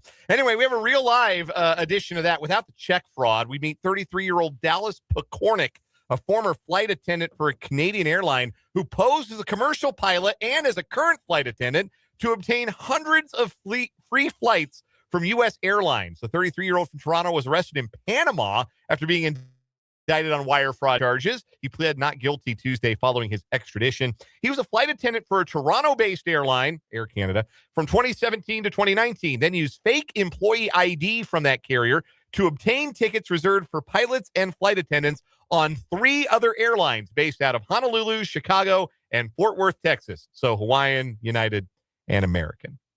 U.S. prosecutors said Pekornik even requested to sit in an extra seat in the cockpit, typically reserved for off-duty pilots. It was not clear if he ever actually got to ride in the jump seat. He's been ordered to remain in custody. Just shocker. Flying for fun. Doing it for the love of the game. All right, what do you got today? So do you remember the thing that happened in like March of 2020 where a lot of stores, including this one big box store, used to be open 24 hours a day at some spots? Yeah. And then I missed the 24-hour Walmarts anyway. Yeah. Well, it was those were challenges that used to happen where you could go to a Walmart for 24 hours. Sure. And it wasn't illegal. Well, kind of yes and no, but like it was hard to get caught because guess what? The store's open. Mm-hmm. Well, now it's easier to get caught, and that's what this one fella in Florida did because he was doing a TikTok challenge where he was hiding inside a closed Walmart Tuesday evening, and he was live streaming the entire thing that he was trespassing on TikTok. Officers were dispatched to the retailer after a 911 caller said a male suspect was broadcasting from inside the Walmart for a 24-hour challenge. The main caller said he was hiding inside the dog bed section of the Englewood store. Police reported finding him hiding between the dog beds and actively recording on his phone. After being handcuffed and read his rights, he advised that he believed he could earn money from TikTok views and decided to conduct a 24-hour challenge inside Walmart. That's not how that works. No, dude. It's not how that works. He also took a $16 iPhone charger. That's yes. Very funny. Yeah, so like you got a felony burglary charge. Don't live stream yourself committing a crime. Yeah. I like that story. I don't know if I like it more than a guy committing fraud for 3 years just so he could ride on airplanes. I think that one got the edge. I think we'll stay with Catch Him If You Can. That'll be our first winner for the week on What Is Wrong With You. When we come back, Tim Fitzgerald, GoPowerCat.com.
We are joined on the Fleming Place Wine and Spirits Hotline by Tim Fitzgerald to GoPowerCat.com, who joins us every Wednesday for the Wildcat Wrap-Up, sponsored by Tallgrass Windows and Doors, who provide high-quality products at affordable prices. You can check out their showrooms in either Wamego or Lawrence, or visit them online at tallgrasswindows.com. Excellence without exception. That's Tallgrass Windows and Doors. Fitz, it's a long way from September 5th, but we got a Big 12 football schedule to pour over today. What was your first reaction when you saw K-State's slate for 2026? No Texas Tech, no BYU, no Utah. A lot of times success in these conferences is not dictated by who you get on your schedule. And also, there's no guaranteeing those three teams will be good next year, particularly Utah, but that's three pretty strong football programs you're going to skip in 26. And that's the other part of it, too. I was looking at it like, well, yeah, it's nice to avoid BYU. It's nice to avoid Texas Tech. And then I started thinking, who else am I sure is going to be good? Like, absolutely, positively sure is going to be a good team in the conference. Like, I landed on, like, maybe Houston and Arizona, but if they're good, K-State gets both of them at home. Like, it really did feel like a schedule that feels favorable, but we really don't know, do we? No, we don't. And that's the thing about this conference is it's so unpredictable. I mean, just because it worked this year for Tech doesn't mean next year it will. And maybe they end up being a pretty talented average team.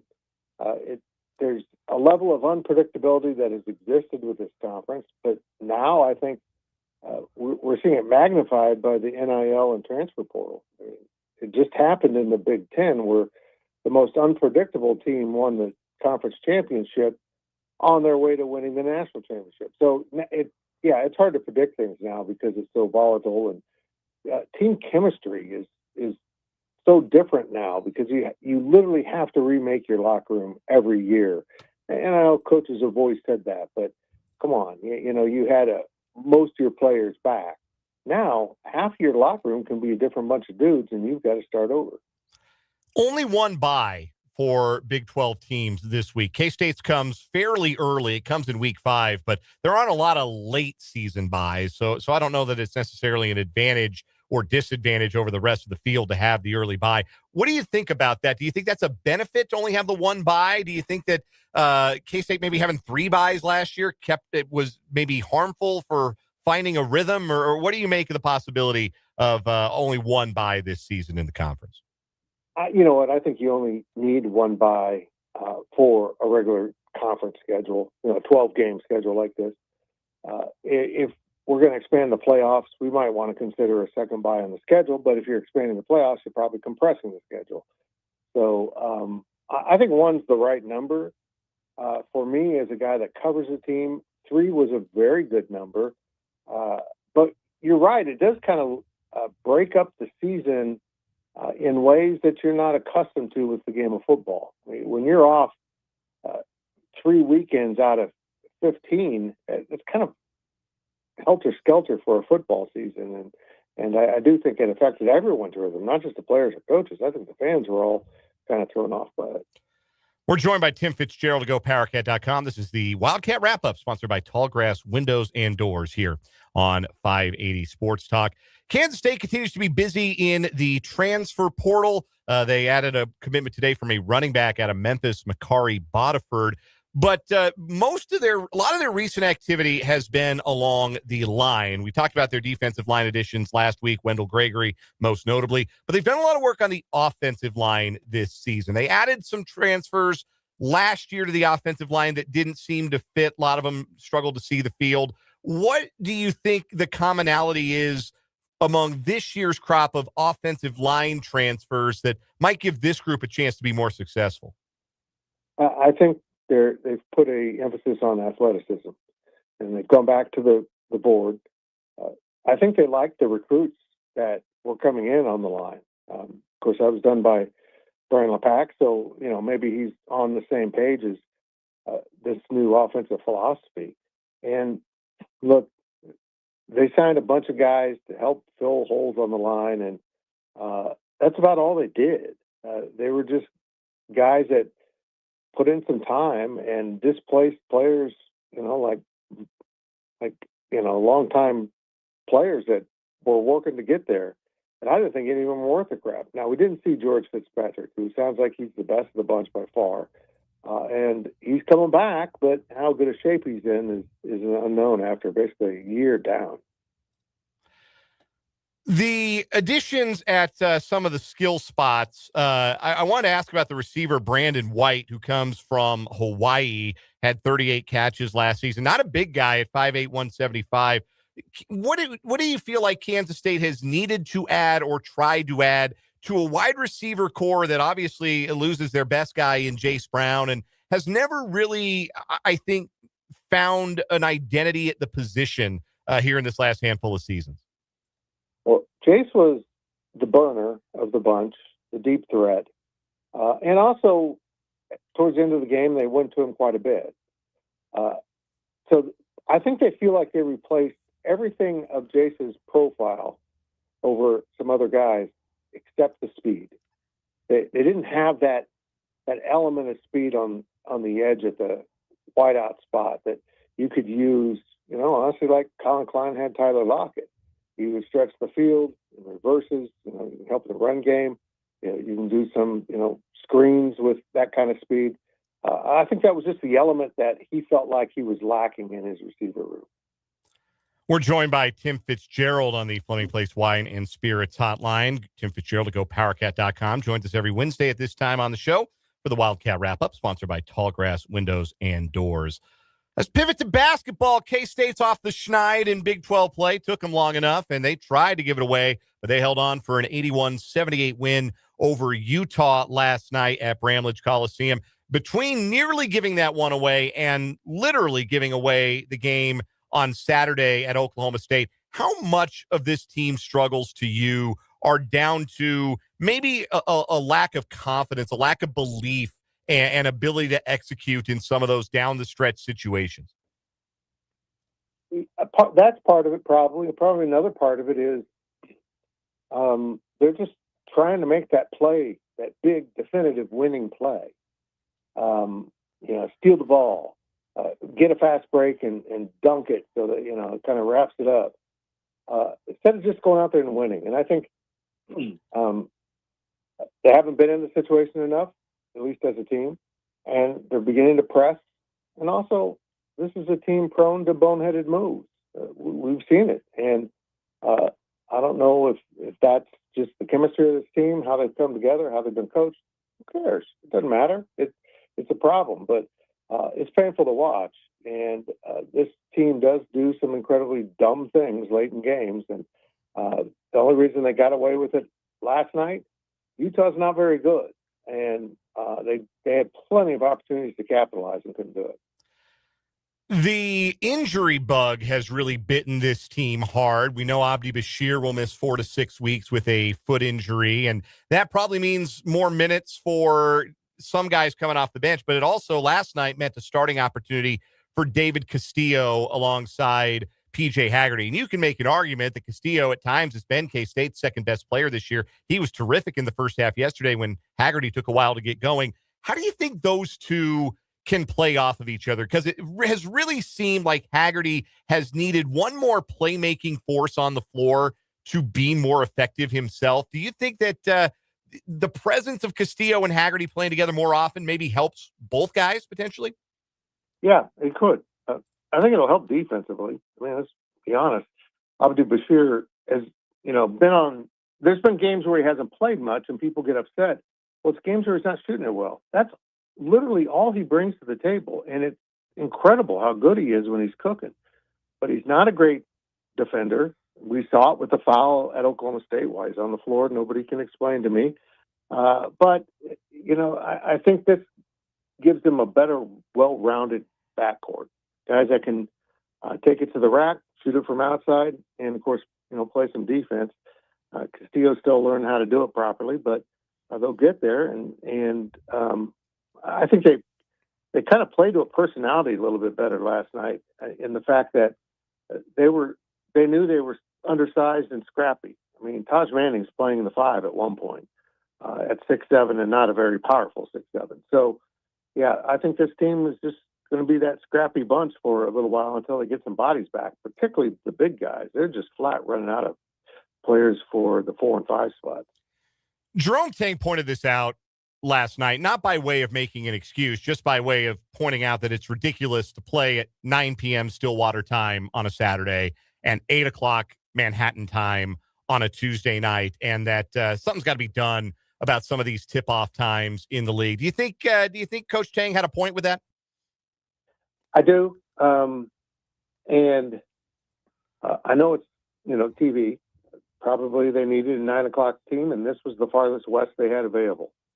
But it shouldn't have been done. And I understand when you say, well, you sign these TV contracts, this is what you get.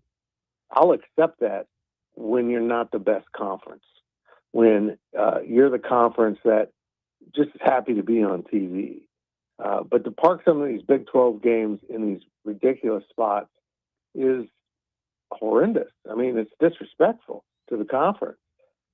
Granted, I mean, nobody's getting all fired up to watch K-State, Oklahoma State nationally right now, but I just think sometimes it's better to not have the game on TV. Just, let it stream because these late tip-offs are ridiculous. And I find myself even looking at the Saturday tip-off with Kansas at 7, just kind of thinking, well, why am I all of a sudden more in favor of college basketball in the daytime than football? I can't explain that, but it just does. It seems like it's silly to play it at 7 p.m. on a Saturday.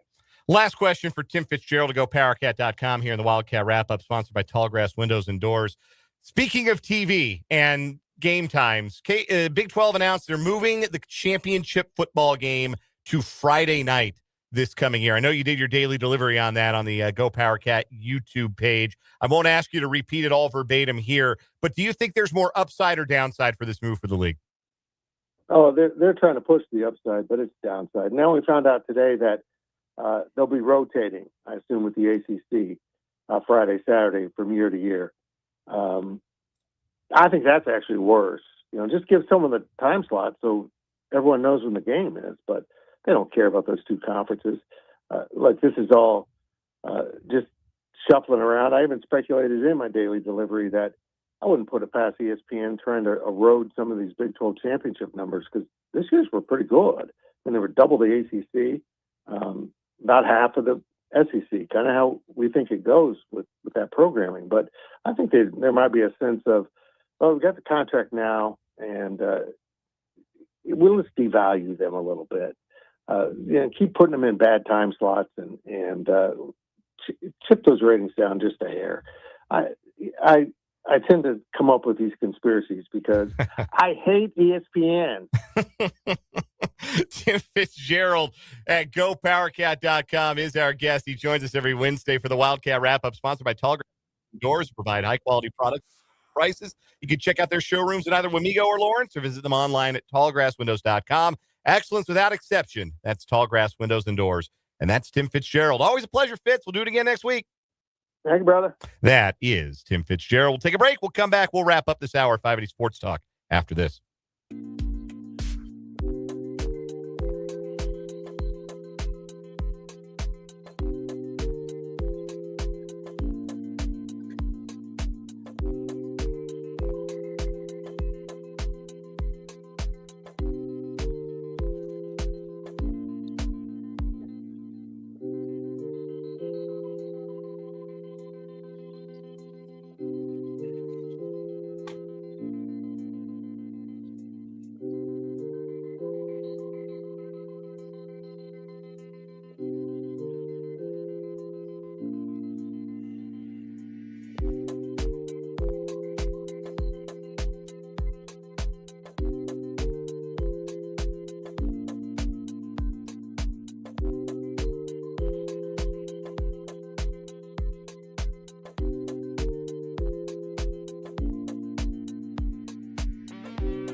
Quick outro for this 4 o'clock hour. We've got one more hour to spend together here on 580 Sports Talk. Lots of headlines from the sports world to get to, including the latest and I think the most ridiculous ruling in favor of a basketball player for whom the pros didn't work. So now he wants to play college basketball, and he's actually going to get to, at least for one night. We'll talk about that. We'll talk about the Yankees finally acting like the Yankees, spending big money in the free agent market. There's lots of football news to get to, including a new offensive coordinator for the Chargers. That is a fascinating hire. We'll get back into the Big 12 football schedule release, talk about games we're looking forward to, and we'll bandy about that question as well about who do we think is going to be good? Who are we sure is going to be good in the Big 12 next year? We got a round of one guy to go as well coming up on the final hour, 580 Sports Talk here on WIBW.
Let's get it. Third and final hour of 580 Sports Talk on this lovely Wednesday afternoon. Dan Lucero, Spencer Dupuis with you on the Sports Voice of Kansas, 580 WIBW, FM 104.9, online at 580WIBW.com, and in living color on our YouTube channel, 580 Sports Talk, and our Facebook page, WIBW News. We're glad to have you along. We're with you for this one more hour. Then at 6 o'clock, we'll pass the rock to the K-State Sports Network from Learfield. K-State women's basketball at Bramlage tonight, taking on Houston, looking for a season series sweep. They've already played Houston once before. This is the second meeting already between the Cats and the Cougs. 6 o'clock pregame, 6:30 tip-off from the Octagon tonight. You can catch the action right here on 580 WIBW and FM 104.9. Over on our sister station, Country 106.9, Brendan Dworzinski's warming up the pipes. And no, he will not be singing Man, I Feel Like a Woman today. He'll be broadcasting Washburn basketball, doing what that voice was meant to be doing, calling basketball games, not singing. We all found out yesterday that our voices are purpose-built, and singing is not the purpose. Except for me, because I won. I won 580 Sports Talk Idol. I did it. It was me. Anyway, Brendan's got college hoops coming tonight. The Washburn Ichabods in action at home at Lee Arena against Northwest Missouri State. He'll be on the air in about 8 minutes for pregame coverage. The women tip at 5:30. The men's game to follow. Some MIAA hoops tonight over on your home for the Ichabods, Country 106.9. Tomorrow night and Friday night, we'll have some high school basketball action for you. It's the Topeka Invitational coming your way. Coverage of the, 580 Preps coverage of the Topeka Invitational coming your way the next 2 nights, starting at 6 o'clock both nights. We're going to join the second game of the day in progress both times, and then we'll have the final 2 games of the night as our featured game. That means tomorrow, our first featured game will be Topeka West taking on St. Thomas Aquinas. Then it'll be Highland Park, the home team for this year's Topeka Invitational Tournament, taking on Wichita Northwest. I'll have the call from the pressure cooker tomorrow night right here on 580 WIBW and FM 104.9. Coverage from the Topeka Invitational Tournament. Other 2 first-round games, the early game of the day, Topeka High taking on Shawnee Mission East. And then the game that we will join in progress will feature Lansing and Shawnee Mission North. So we got a weekend of basketball. And then, of course, Saturday night, Sunflower Showdown. Do we have to say weather permitting at this point? What are the... I mean, this thing is just, I thought we weren't getting anything, and now it's like creeping. We might get a foot. It's creeping, and now it's like, hey, we could get anywhere from dusting to a foot. Yeah, it feels like that's what we can expect. 0 to 12 inches of snow. Apparently, and I didn't know this, and I am just learning this. You know who else is just learning this? Former Royal and Major League Baseball All-Star Brent Rooker on his X account has been posting, man, I'm really learning a lot about the weather. So there are 2 different models that are used. The European and the American. Yes, there's the Euro model and then the GFS model. Which is American. Yes, that's the American model. And the Euro model has been convinced for a while that we here in the capital city of Kansas were going to take a decent amount of snow in this storm. The American model thought at first that was going to be the case, adjusted their expectation for the storm to be a little bit further south, to where it's Wichita and south that received the brunt of the storm. And there were some forecasts that suggested we might, barely get anything. So I am ready for anything from 0 to 12 inches of snow. So I am according prepared to the latest from the National Weather Service, which again, I don't know how much are we trusting them with the less amount of people that work there now? Yeah, I don't know. They got a bit of a skeleton crew at the National Weather Service these days. That's up for you to decide. But as of 4:42 p.m., there's a 74% chance Topeka will get a greater than that's a 74% probability that Topeka will get greater than 3 inches of snow. And it's a 59% probability that Topeka will get greater than 5 inches of snow. Okay. So as of 4:40 today, what I am hearing is that that gives my wife better than a coin flip's chance of a Monday off of work at the very least. unless the Plows really work overtime, which they might. Well, that one time last year, they've really gotten so much slack from that I think they're doing better because of it. Yeah, that was something else. That was a whole week off. I think they changed that was a their week off of school right out of the winter break. I think they changed their whole comprehensive plan of plowing because of that snow here in Topeka. Yeah, that was something else last year. It probably won't look like that, but it might. It might. We don't know. Be prepared for anything this weekend. And I texted my Olivia and I was like, "Hey, me might want to put together a list of essentials we need at the grocery store to grab." We probably got to make sure we have milk and maybe a couple just pounds to of ground grab beef. in case we're stuck inside till Monday. Something to eat. Yeah, something to eat, something to drink, and make sure my son's got plenty of milk.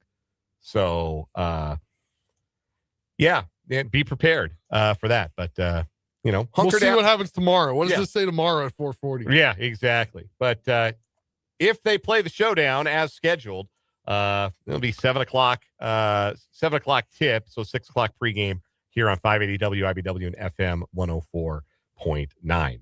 I could see him kicking it to Sunday, but I would be really surprised. Theoretically speaking, I could see them deciding, travel conditions, especially because it's in Manhattan and you've got a lot of non-interstate travel that fans do to those games. Let's just be honest. Kansas fans tend to be more urban. K-State fans tend to be more rural. That's not a stereotype. That's just the way those schools work. K-State's the ag school. That's how it works. That's not a knock. That's just the truth of it. So I do wonder if there would be, hey, we want to keep our fans off the roads. Let's kick the can. Let's push it back a day. I could see it, but I doubt it. We have breaking official news, I guess, according to Tom Pelissero. We do. Let's go ahead. That's a great way to get into our headlines, and we'll start there. But a reminder before we do that you are invited and encouraged to be a part of the show. You can text the program 785-272-9429. You can also interact with us in the live chat on our YouTube stream, 580 Sports Talk. To your point, Tom Pelissero has confirmed that the news item that we were anticipating has now come to fruition. The Chiefs have agreed to terms with Eric Bieniemy as their new offensive coordinator. He was part of 2 previous Super Bowl wins in Kansas City before spending the last 3 years at 3 different stops. 2023, he was the offensive coordinator and assistant head coach for the Washington Commanders. 2024, he was the offensive coordinator and assistant head coach at UCLA, and this past season was the running backs coach for the Chicago Bears. Eric Bieniemy back in the building. The 2 most prominent offensive players in the Kansas City Chiefs, very excited about this. Patrick Mahomes posting on his social media a picture of him with EB and 3 bicep emojis. Let's go. Flexing emojis. Travis Kelce also talking about it on his New Heights podcast that released today, right? Comes out Wednesdays. Yeah. So it released today, which means he and Jason recorded it yesterday. And a quote here from Travis Kelce: "I'm excited to see him back in the building." Why would you see him back in the building, Travis? Are you going to see him as an active player? Seems to be tipping his hand. Well, we thought he was tipping his hand on retirement a month ago. So who knows which way the wind is blowing. Unless he's just trying to literally troll us all and just say he's just going to go in. And... I think he's media savvy enough to know exactly what he's doing. Oh, yeah. Especially with his fiance. Mm-hmm. He knows. They talk about hey, how should I, he probably asked her, how should I tell these people that maybe I'm coming back, but I'm leaving it up to disguise? Because you do really well with, her Easter egg stuff. I bet they have chats about that. Yeah, I think he does. I think he knows exactly what he's doing. So thumbs up from people in the building. And hey, that's good enough for me. So Eric Bieniemy back with the Kansas City Chiefs as their offensive coordinator. And if you're going to get mad, Chiefs fans, you have to remember, I know stats aren't everything, but look at the team's stats when he was their offensive coordinator and look at the team's stats when they weren't. Yeah. They speak for themselves, and I think it also speaks to the discipline that the offense has under him. That's the biggest thing people bring up. That was the difference between Bieniemy and Nagy. Not necessarily anything schematic. It was just that there seemed to be more accountability in the building when Eric Bieniemy was in charge of things, or when Eric Bieniemy was the guy in your face. Like I said, I think that I don't think Matt Nagy was entirely bad at his job, but I do think that his approach was a little bit more to be buddy with the players, and I think players like him. I think that's why he's going to be a head coach again eventually. I think people like Matt Nagy, but there's a difference sometimes between liking somebody and respecting somebody, and I think everybody on that offense respected the authority of Eric Bieniemy to get up and chew their butts if he needed to, if they were doing the wrong thing, or they were missing assignments, or they were committing penalties, in a way that it has felt like, from the outside perspective even, has been missing with regards to the Chiefs offense these last couple of seasons. So Eric Bieniemy back in Kansas City. It is a done deal, according to the NFL Network's Tom Pelissero. Next headline, Spencer. Yeah, I'll keep it Chiefs-centric here because we have two headlines when it comes to one we just talked about, Matt Nagy. We know he's not getting the Titans head coaching job because they've already given it to somebody, that being Robert Saleh. So today he went and used maybe some old contacts with the, is it Lurie's? The Jeffrey Lurie? Yeah. Yeah. He interviewed for the Eagles offensive coordinator position. Now that is interesting because I can't see them getting any better with Matt Nagy. They would eat him alive. Also, are you giving him the play calling, or is Sirianni calling the plays? Yeah, I don't know. At this point, I think, honestly, Sirianni ought to take over calling the plays. Like, if that's his stock and trade, if he came over as an offensive coordinator and none of your offensive coordinator hires are either working or sticking around long enough to really form a coherent, like, offensive philosophy, why don't you just do it? And then Nagy would make a little bit of sense because he's worked with a head coach who had all the play calling power and is willing to be collaborative in that way. But yeah, they bring in Matt Nagy to call the plays and it doesn't get better immediately. Like, you know how Philly fans are. If they don't score in the opening drive, they are coming for Matt like 3 Nagy's weeks neck. in. If they're 3 weeks in and they haven't done very well in the first quarter, and they're after somebody's next. Real quick, before we move on, we were talking about Eric Bieniemy. We had a text from 785 asking who the Commanders head coach was when Eric Bieniemy was there. Would you like to field that? It was Ron Rivera. Okay. In his last dire year. Yes. Your next portion of the headline. Yes. So the Chiefs, they do very well when it comes to the front office and player personnel, and they've lost a lot of guys building teams. And that's because they have a lot of guys young in the front office. Well, another guy could be leaving. The Falcons have requested to interview Chiefs assistant GM Mike Bradway for their open GM position. This comes after Mike Borgonzi's the GM in Tennessee, and now I'm forgetting his name is like an assistant GM for the Panthers. You know who I'm talking about. I can't remember his name, but another front office member could get poached out of the Chiefs front office. Are you talking about? Oh, geez. Brant Tillis. Yes. Yeah, Brant Tillis. Yes, he poached to another team. Yeah. That's your Chiefs-centric headlines there. Very good. Let's keep it moving. Next headline. This one from the NFL as well. The Chiefs are not the only AFC West team to have a new offensive coordinator. The Los Angeles Chargers have a new offensive coordinator. It is Mike McDaniel, the former head coach of the Miami Dolphins, expected to be named the OC for the Chargers. I think it makes sense for McDaniel to go back into being a coordinator rather than look for another head coaching job. I just think he might be better at being an offensive coordinator than being a head coach. Some guys just are, right? Like Wade Phillips was a better defensive coordinator than a head coach. Vic Fangio, better defensive coordinator than head coach. Steve Spagnuolo, better defensive coordinator than head coach. Sometimes that's just your lane. And I think there's a chance that Mike McDaniel's lane is offensive coordinator.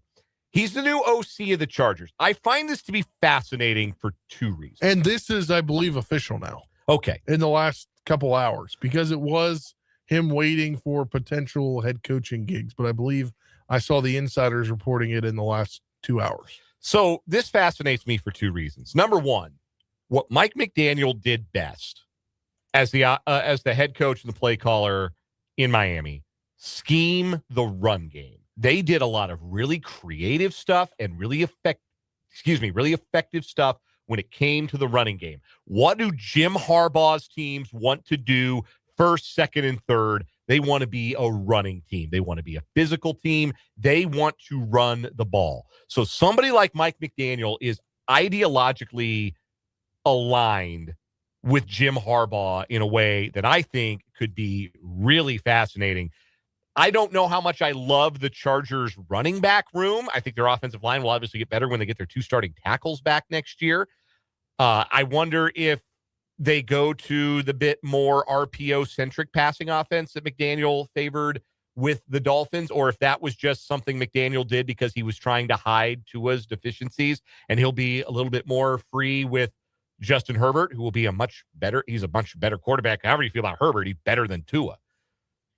So I think that's ideologically the head coach and the offensive coordinator are aligned in a way that I find really interesting. The other thing that I find to be interesting, I'm not sure you could find two more different personalities to work together as head coach and offensive coordinator than Jim Harbaugh and Mike McDaniel. Somebody compared them to being like Walt and Jesse in Breaking Bad, which I found to be a very funny comparison, even though I only watched like 7 episodes of that show. Yeah. But like I see it, I get the reference there. There's a bit of the that energy from McDaniel is very different than Jim Harbaugh's energy, but I think this could work. I think this is a very, very good hire.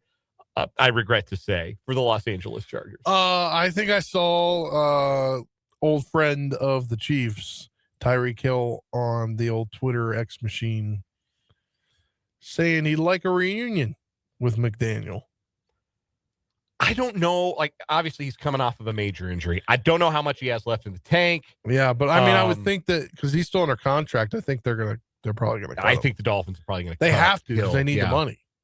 I would be interesting though. Add him. So I at least as a distraction. Like I think I have an idea of what the running game will look like. Yeah. I have no idea what their passing game will look like because I don't. Again, whatever you think of Justin Herbert, and I don't begrudge anybody their Justin Herbert opinions, because if you want to say this dude is crazy talented, has an incredible arm, he can move, he's a guy that talent-wise is one of the best in the game, I understand that perspective. If your perspective is go win something, just one thing, one time, win a division, win a playoff game, I also understand that perspective. But wherever you come at it with Justin Herbert, that is not a quarterback who is physically limited. Right? He's big, he's got a strong arm, and he can move. There's nothing you have to work around with Justin Herbert other than his inability to win in January. You had to work around a lot with Tua because he was small and he couldn't really move, and then he didn't have a real strong arm, and then he got the concussions. Right? So you had to protect him at all costs. So I don't think we know anything about what a Mike McDaniel passing game with a quarterback like Herbert will look like. To have a text from 785 suggests that that would be it for Herbert and Harbaugh if the Chargers don't make the playoffs in a deep playoff run. I don't think you give up on a talent like Justin Herbert, no matter how long it takes him to win a playoff game. And he might never do it. Like, he really might. Yeah. But it's so funny with Herbert. We talked about this when we ranked the quarterbacks back in the summer. The watch the film people and the look at the standings and the playoff results people are both right in equal measure. He's crazy talented, and that's great. He hasn't won anything, and that's bad. So whatever you think of Justin Herbert, you're right. Like, I'm not going to argue Justin Herbert with you because I think either side you come down on with Herbert, you're 100% correct. Yeah. Next headline. Yes, we mentioned this earlier, but the Big 12 has moved their football championship to a Friday night. And I guess according to Fitz, it's going to rotate with the ACC potentially. That's what it's back to Saturday. That's what it sounds like. The ACC's always had that late, like midday sort of window on where it sort of bridges the SEC championship game and the Big Ten championship game. I do not understand this from the Big 12 perspective. I think it's very dumb. I think it's very, very dumb. I think the Big 12 in that time slot and maybe this isn't the Big 12 decision. Maybe this is a network decision from ESPN. But I think the Big 12 being that first big game of the day on Saturday was a good window for it, a good opportunity to showcase the league. I understand maybe if you were the Big 12, you felt like, well, we're being presented like an appetizer before the main events of the SEC and the Big 10. But you know what? That's okay. Who doesn't love appetizers? I love appetizers. I would go eat a plate of Southwest egg rolls at Chili's right this second. I would eat an entire plate. I'd hoover it. It would be disgusting. I'd eat it in 2 minutes. I love appetizers. There's nothing wrong with being the appetizer on Championship Saturday. Yeah. So I think, Friday night, you're getting into high school football that time of year, high school basketball really as well in some states like ours. I think you lose a little bit of that viewership because people are doing local sports stuff. I don't like it. I don't like it at all. I think it's a bad move, bad decision by the Big 12.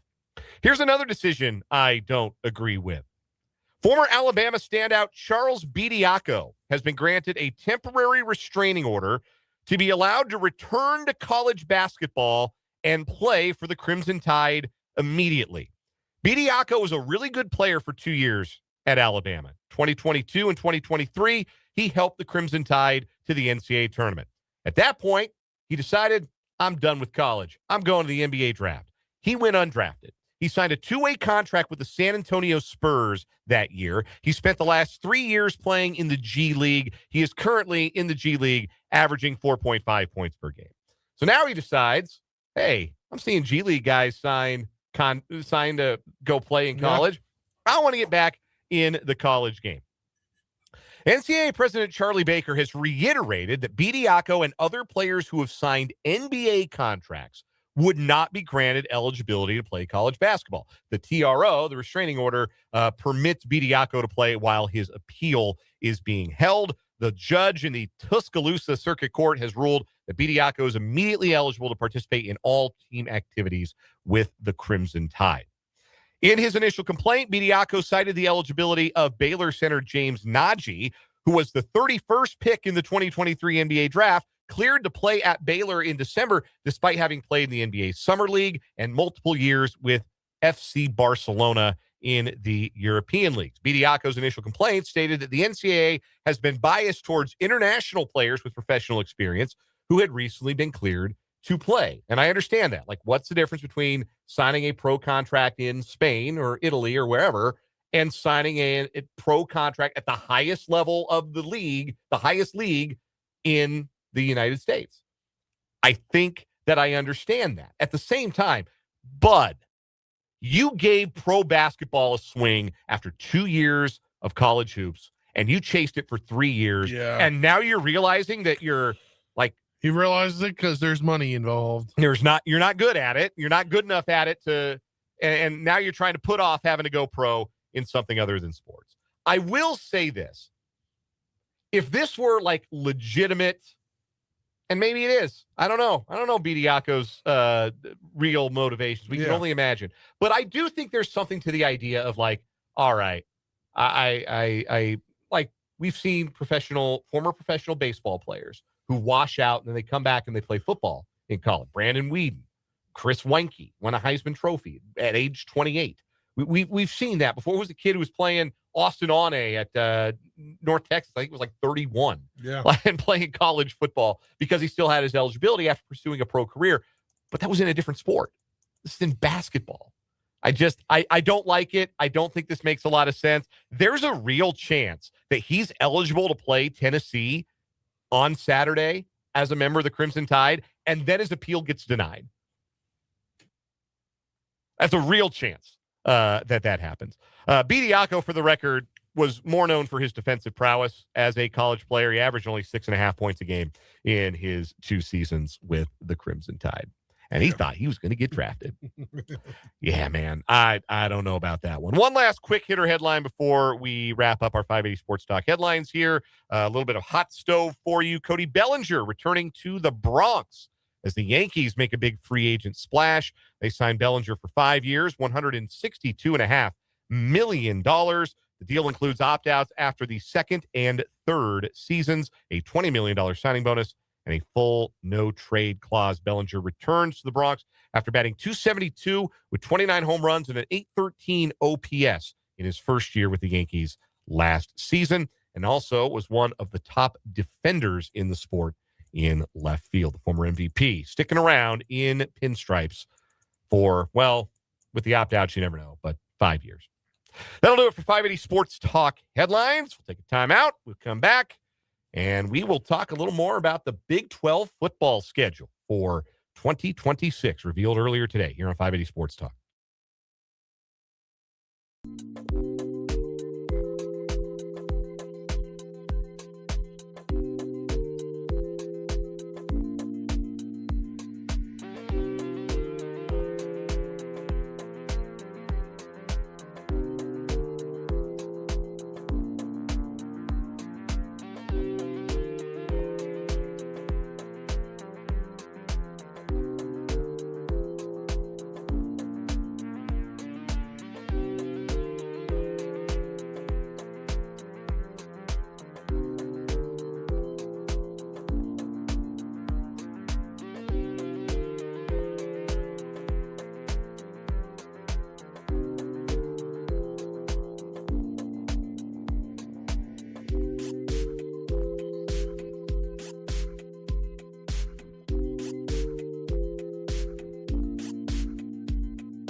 .533 on 580 Sports Talk. Dan and Spencer with you. In case you missed it, we hit on it a little bit in the opening segment, but the Big 12 football schedule for 2026 has been released. The conference games in order for KU and K-State. KU will have Arizona State in London as their conference opener, at Utah, at K-State, Baylor, at TCU, UCF, at West Virginia, BYU, at Oklahoma State. K-State will open at Cincinnati in Big 12 play before playing Houston and Kansas at home, Arizona State and Colorado back-to-back on the road, then Oklahoma State at home, TCU on the road, Arizona at home, and Farmageddon at Iowa State in their regular season finale. Both teams playing 3 home games in the non-conference for KU. That's LIU, Mizzou, and Middle Tennessee. For K-State, Nichols, Wazoo, and Tulane. Spencer, I'll ask you, since I got to weigh in on this in the first hour. What jumped out to you about the schedules for KU and K-State? Well, we knew that something was going to change when it came to the placement of the non-conference schedules for KU because of the Middle Tennessee State game and them moving the whatever it's called. What's the name of it? The Union Jack Classic. Yeah. I'm just very surprised that both teams did not agree to play week 0. The Middle Tennessee game? Yeah. Well, the Big 12 is only doing one bye this year. And the only team that's an exception is TCU because they do play week 0 and they're going to Dublin and they get a week 1 bye because maybe somebody learned something from all the teams that have gone out to Ireland and then had to immediately play the next week. I guess. Not I naming just names. like it kind of throws where they got 7 straight games after their bye. Yeah, it's an early bye for sure, but they're not the only team with a bye that early. Arizona State obviously has that early bye because they're the ones playing KU, but BYU has the early bye as well, and they've got a big non-conference game smack in the middle of their conference schedule. They play Notre Dame at home week 7. Who does? BYU. Ooh, that should be a good game. Yeah, that's going to rock. Like that, honest to goodness, might be the best game of that week in the conference. Game day. Yeah, it could be college game day. Yeah, it was the two teams that got snubbed from the college football playoff. Yeah, if they both start well, I wonder if game day goes to Provo, because I guess I'm not really as hip on Notre Dame. I just assume they're going to be good because they always are. But I think BYU is going to be really good. That's my other question here. We know BYU is going to be good, I think. I think they'll probably be a preseason top 10 or top 10 adjacent. Texas Tech, I would expect the same. Right now, if you had to choose who you think the third best team in the Big 12 would be, who would you say? Because that's hard, right? It might be Houston. Houston. They won 10 games. Connor Wegman's back. They got a lot of talent back on the defense. We all think very highly of Willie Fritz. Non-conference is not going to challenge them. They play Oregon State, Southern, and Georgia Southern. They go to Texas Tech week 3. That is the earliest of the marquee Big 12 matchups. No question about that. Although BYU Arizona is fascinating because Arizona finished the year as a ranked team, had a good year under Brent Brennan. What about Arizona State? So I don't know what that looks like without Sam Levitt, right? That's true. Like, yeah. They made it work. Jeff Sims was better than I imagined he would be as their backup. They won more games with him than I thought, but they lose Levitt, they lose Jalen Tyson, and I don't know what that's going to look like at Arizona State. Like, how much credit, how much equity do you give Kenny Dillingham for coaching a conference champion 2 years ago? There's just so much upheaval in the conference this year. I think more than usual. You outside of BYU and Tech, pretty stable, maintain their rosters, and have the resources to go and add to their rosters. Houston and Arizona were both good last year. Are they one-year wonders, or can they do it again? Utah, they maintain Morgan. They kept Morgan Scalley, so there shouldn't be a ton of difference in terms of the day-to-day operation in that program. And they've been a team you could generally trust to be good, but it's not Kyle Whittingham. And they lost not like all their good players, but they lost a chunk of their good players who followed Whittingham to Michigan, like their top recruit, their best pass rusher, Smith Snowden, who's a do-everything guy for them. And also they got to rebuild their entire offensive line. But they kept Dampier. That was a big deal, keeping Devin Dampier and Bird Ficklin at quarterback. So, like, yeah, I think Utah's going to be good. Do I think they're going to be, like, third best team in the conference? Good. I don't know. What does Iowa State look like without Matt Campbell? I think that's a big question. What does Kansas State look like with a new coach? Cincinnati loses their quarterback. That was kind of their separator last year. What got them back over the 500 hump? Are they just going to kind of return to mediocrity next year? Oklahoma State, Mean Green next year. What does that look like? Eric Morris bringing his entire team from North Texas. They were good in the American. Can they be good in the Big 12? I think the Mestamaker kid at quarterback is really good. I think they're going to score. Like that they will not be, you don't get to them on your schedule and think, well, that's a win. That was the last 2 years. Oh, it's Oklahoma State. That's a dub. I don't think you do that this year, but what's the ceiling for essentially North Texas importing their roster to Oklahoma State? West Virginia really finished strong last year. Is that a sign of things to come under Rich Rodriguez, or a bit of a dead cat bounce? Baylor and TCU, are they just fated to be mid, or can they aspire to anything better than that? CU and UCF, I think those are probably going to be the two worst teams in the league. I don't know. Maybe UCF takes a step forward year 2 under Frost. I think CU is going to be terrible. Terrible. And we will all be watching their games wondering why Deion Sanders just didn't quit the year before. Like, do you think they're going to let him resign, or do you think they? I think they'd let him resign. But look, even if they go 3-9 again this year, this coming year, which look, they went 3-9 last year. They were not a convincing 3-9. They were bad 3-9. They were getting pancaked every single week by everybody they played. Still don't know how the hell they beat Iowa State. They kept their quarterback. They kept Juju Lewis, who I think can be a good player. Jordan Seaton hit the portal. Omarion Miller hit the portal. Those were their two best offensive players last year. They both hit the portal. I think it's going to be really bad. But even if they go 3-9 again, even if it's a 3-9 like last year, Colorado got what they wanted from Deion Sanders. And that relationship was mutually beneficial, even if it ends at the bottom of the Big 12 standings this coming year, which I'm more comfortable picking them to finish at the bottom than I am picking anybody to finish third. But that relationship was mutually beneficial to the point where there should be zero hard feelings. Colorado got exactly what they wanted out of the Coach Prime era. They already have. Honest to God, they can walk away from it right now, and they got what they wanted. I just don't understand what's in this for Prime at this point. If it's just, well, I'm going to stay in, I'm going to try and salvage my platinum reputation as a winner, as a guy who makes things happen and bleeds success. Without my kids. Let's see if I can do it without my kids. We know the answer. They went 3-9 last year. He ain't got more kids. Yeah, but maybe he thinks he can build it. I think he's wrong. I will say, though, it's crazy how, when did he get hired? 22? Yes. 22 was the first. No, 23. 23, they won their first 3 games and went 3-9. Then or 4-8, I think. And then the 24 was the good year. And 25 last year was year 3. It's just crazy how we're 3 years later.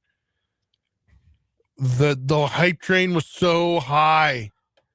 They were doing renovations to the stadium. They had the most people at a spring game ever. Yeah, no, but that's why. And here we are. That's what I said. It was mutually beneficial. Even if they could go 0-12 next year, and it would still have been a mutually beneficial. Well, maybe not mutually beneficial. I don't know what Prime's getting out of this, but beneficial for Colorado to have hired Deion Sanders. They got exactly what they were looking for. They got attention, they got money, they got donations, and they got one really fun year with a Heisman Trophy winner, which equals the number of fun seasons they've had in Boulder in like the previous 15 years.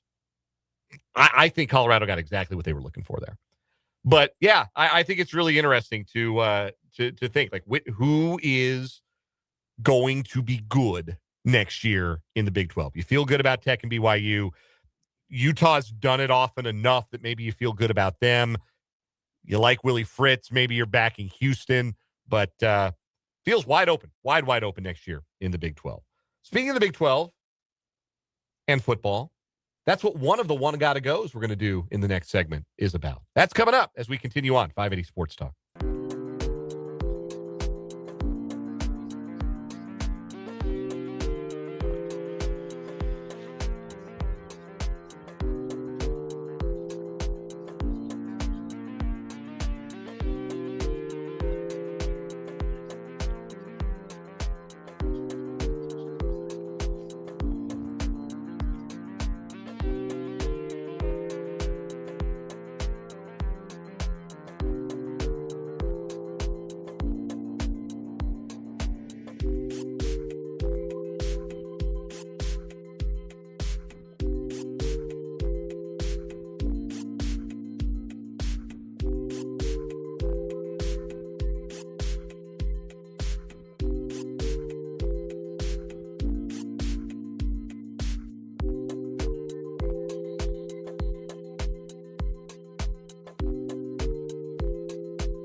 Time for a little one gotta go here on 580 Sports Talk. We give you the 4 new head coaches in the Big 12. Give me the one you are least certain will have immediate success. So give me the one you are most skeptical of year one for the following 4 head coaches. Colin Klein at Kansas State, Eric Morris at Oklahoma State, Morgan Scalley at Utah, and I keep forgetting his name, Jimmy Rogers at Iowa State. I'm gonna go Morris at Oklahoma Really? State. Your least you don't think the North Texas to Oklahoma State pipeline is going to work out for them? I just think it's a different level of football, man. The Big 12 is a different level of football. The Big 10's a different level of football than the Sun Belt, but Kurt Cignetti did all right importing his roster. I know it's really unfair I'm playing devil's advocate here, and it's super unfair to compare anybody to Kurt Cignetti. The Big 10 and the Big 12, though, a little bit different in football. Sure. I just think Eric, they were in the American. Mm-hmm. I just think the American is a weird conference. It is a weird conference. Just like the MAC. It's like, well, some teams it could be really, really good, and then sometimes there's just like 1 or 2 good teams. And yeah, they were one of the 1 or 2 good teams, but I just think it takes a couple of years to build, especially how low Oklahoma State has gotten the last couple of years. See, I trust the importing of talent Morris is going to be able to do more so than the importing of talent Jimmy Rogers is going to have to do at Iowa State. That's my answer, is Iowa State. I think Matt Campbell was pretty load-bearing in that program. Like, I think Klein at K-State, natural fit. Fans will be excited. You've got your quarterback. You're good to go. Utah, Morgan Scalley, he'd been the coach in waiting.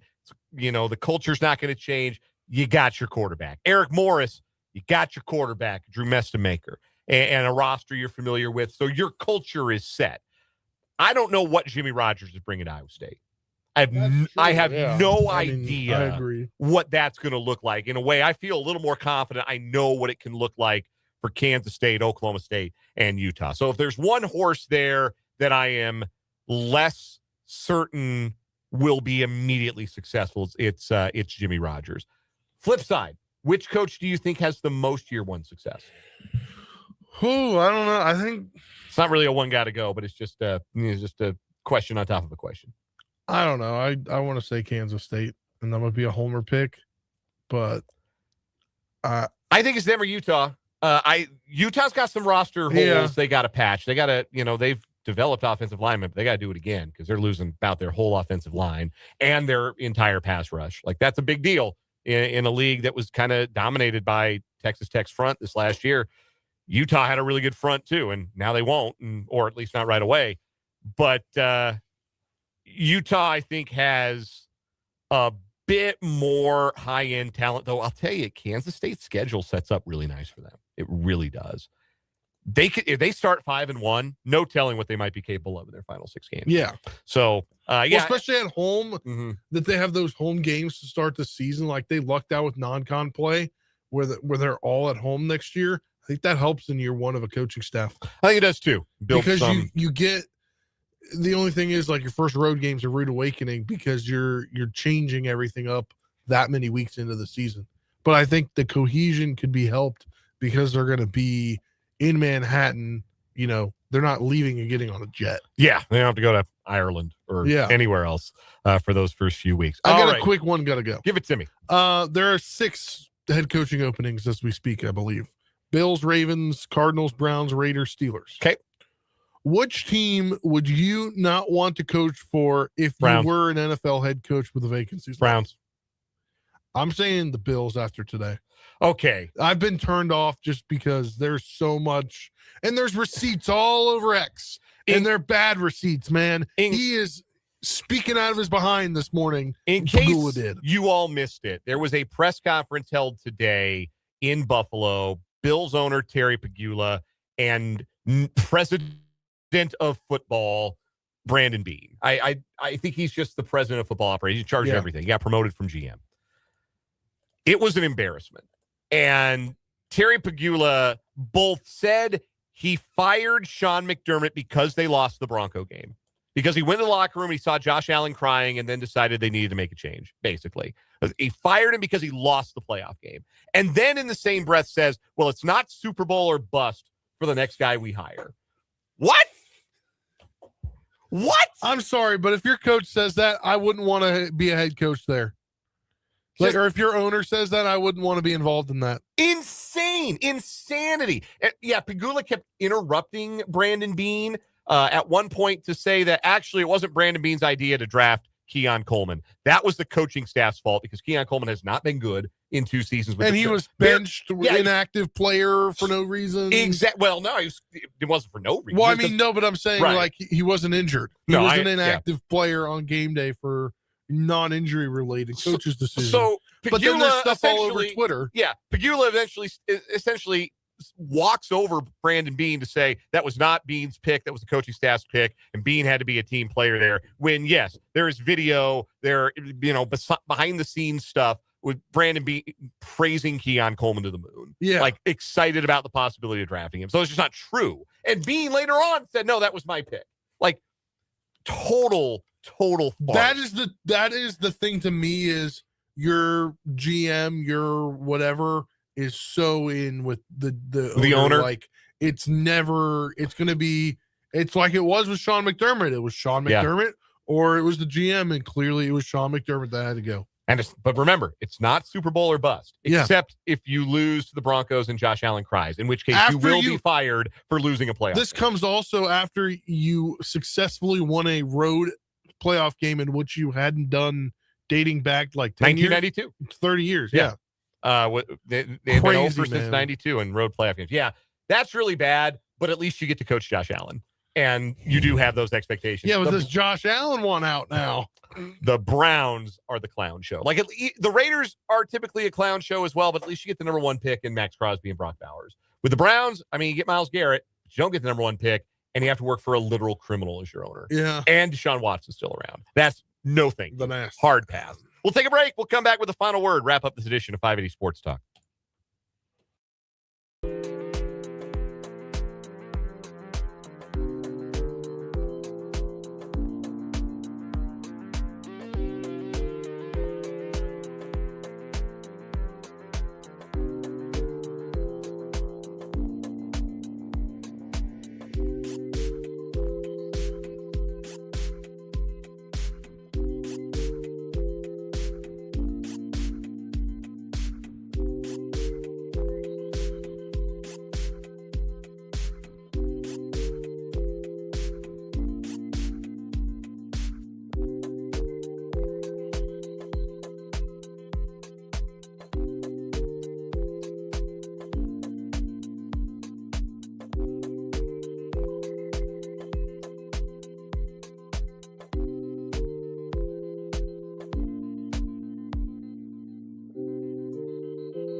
It's final word time here on 580 Sports Talk as we wrap up this Wednesday show. No singing today.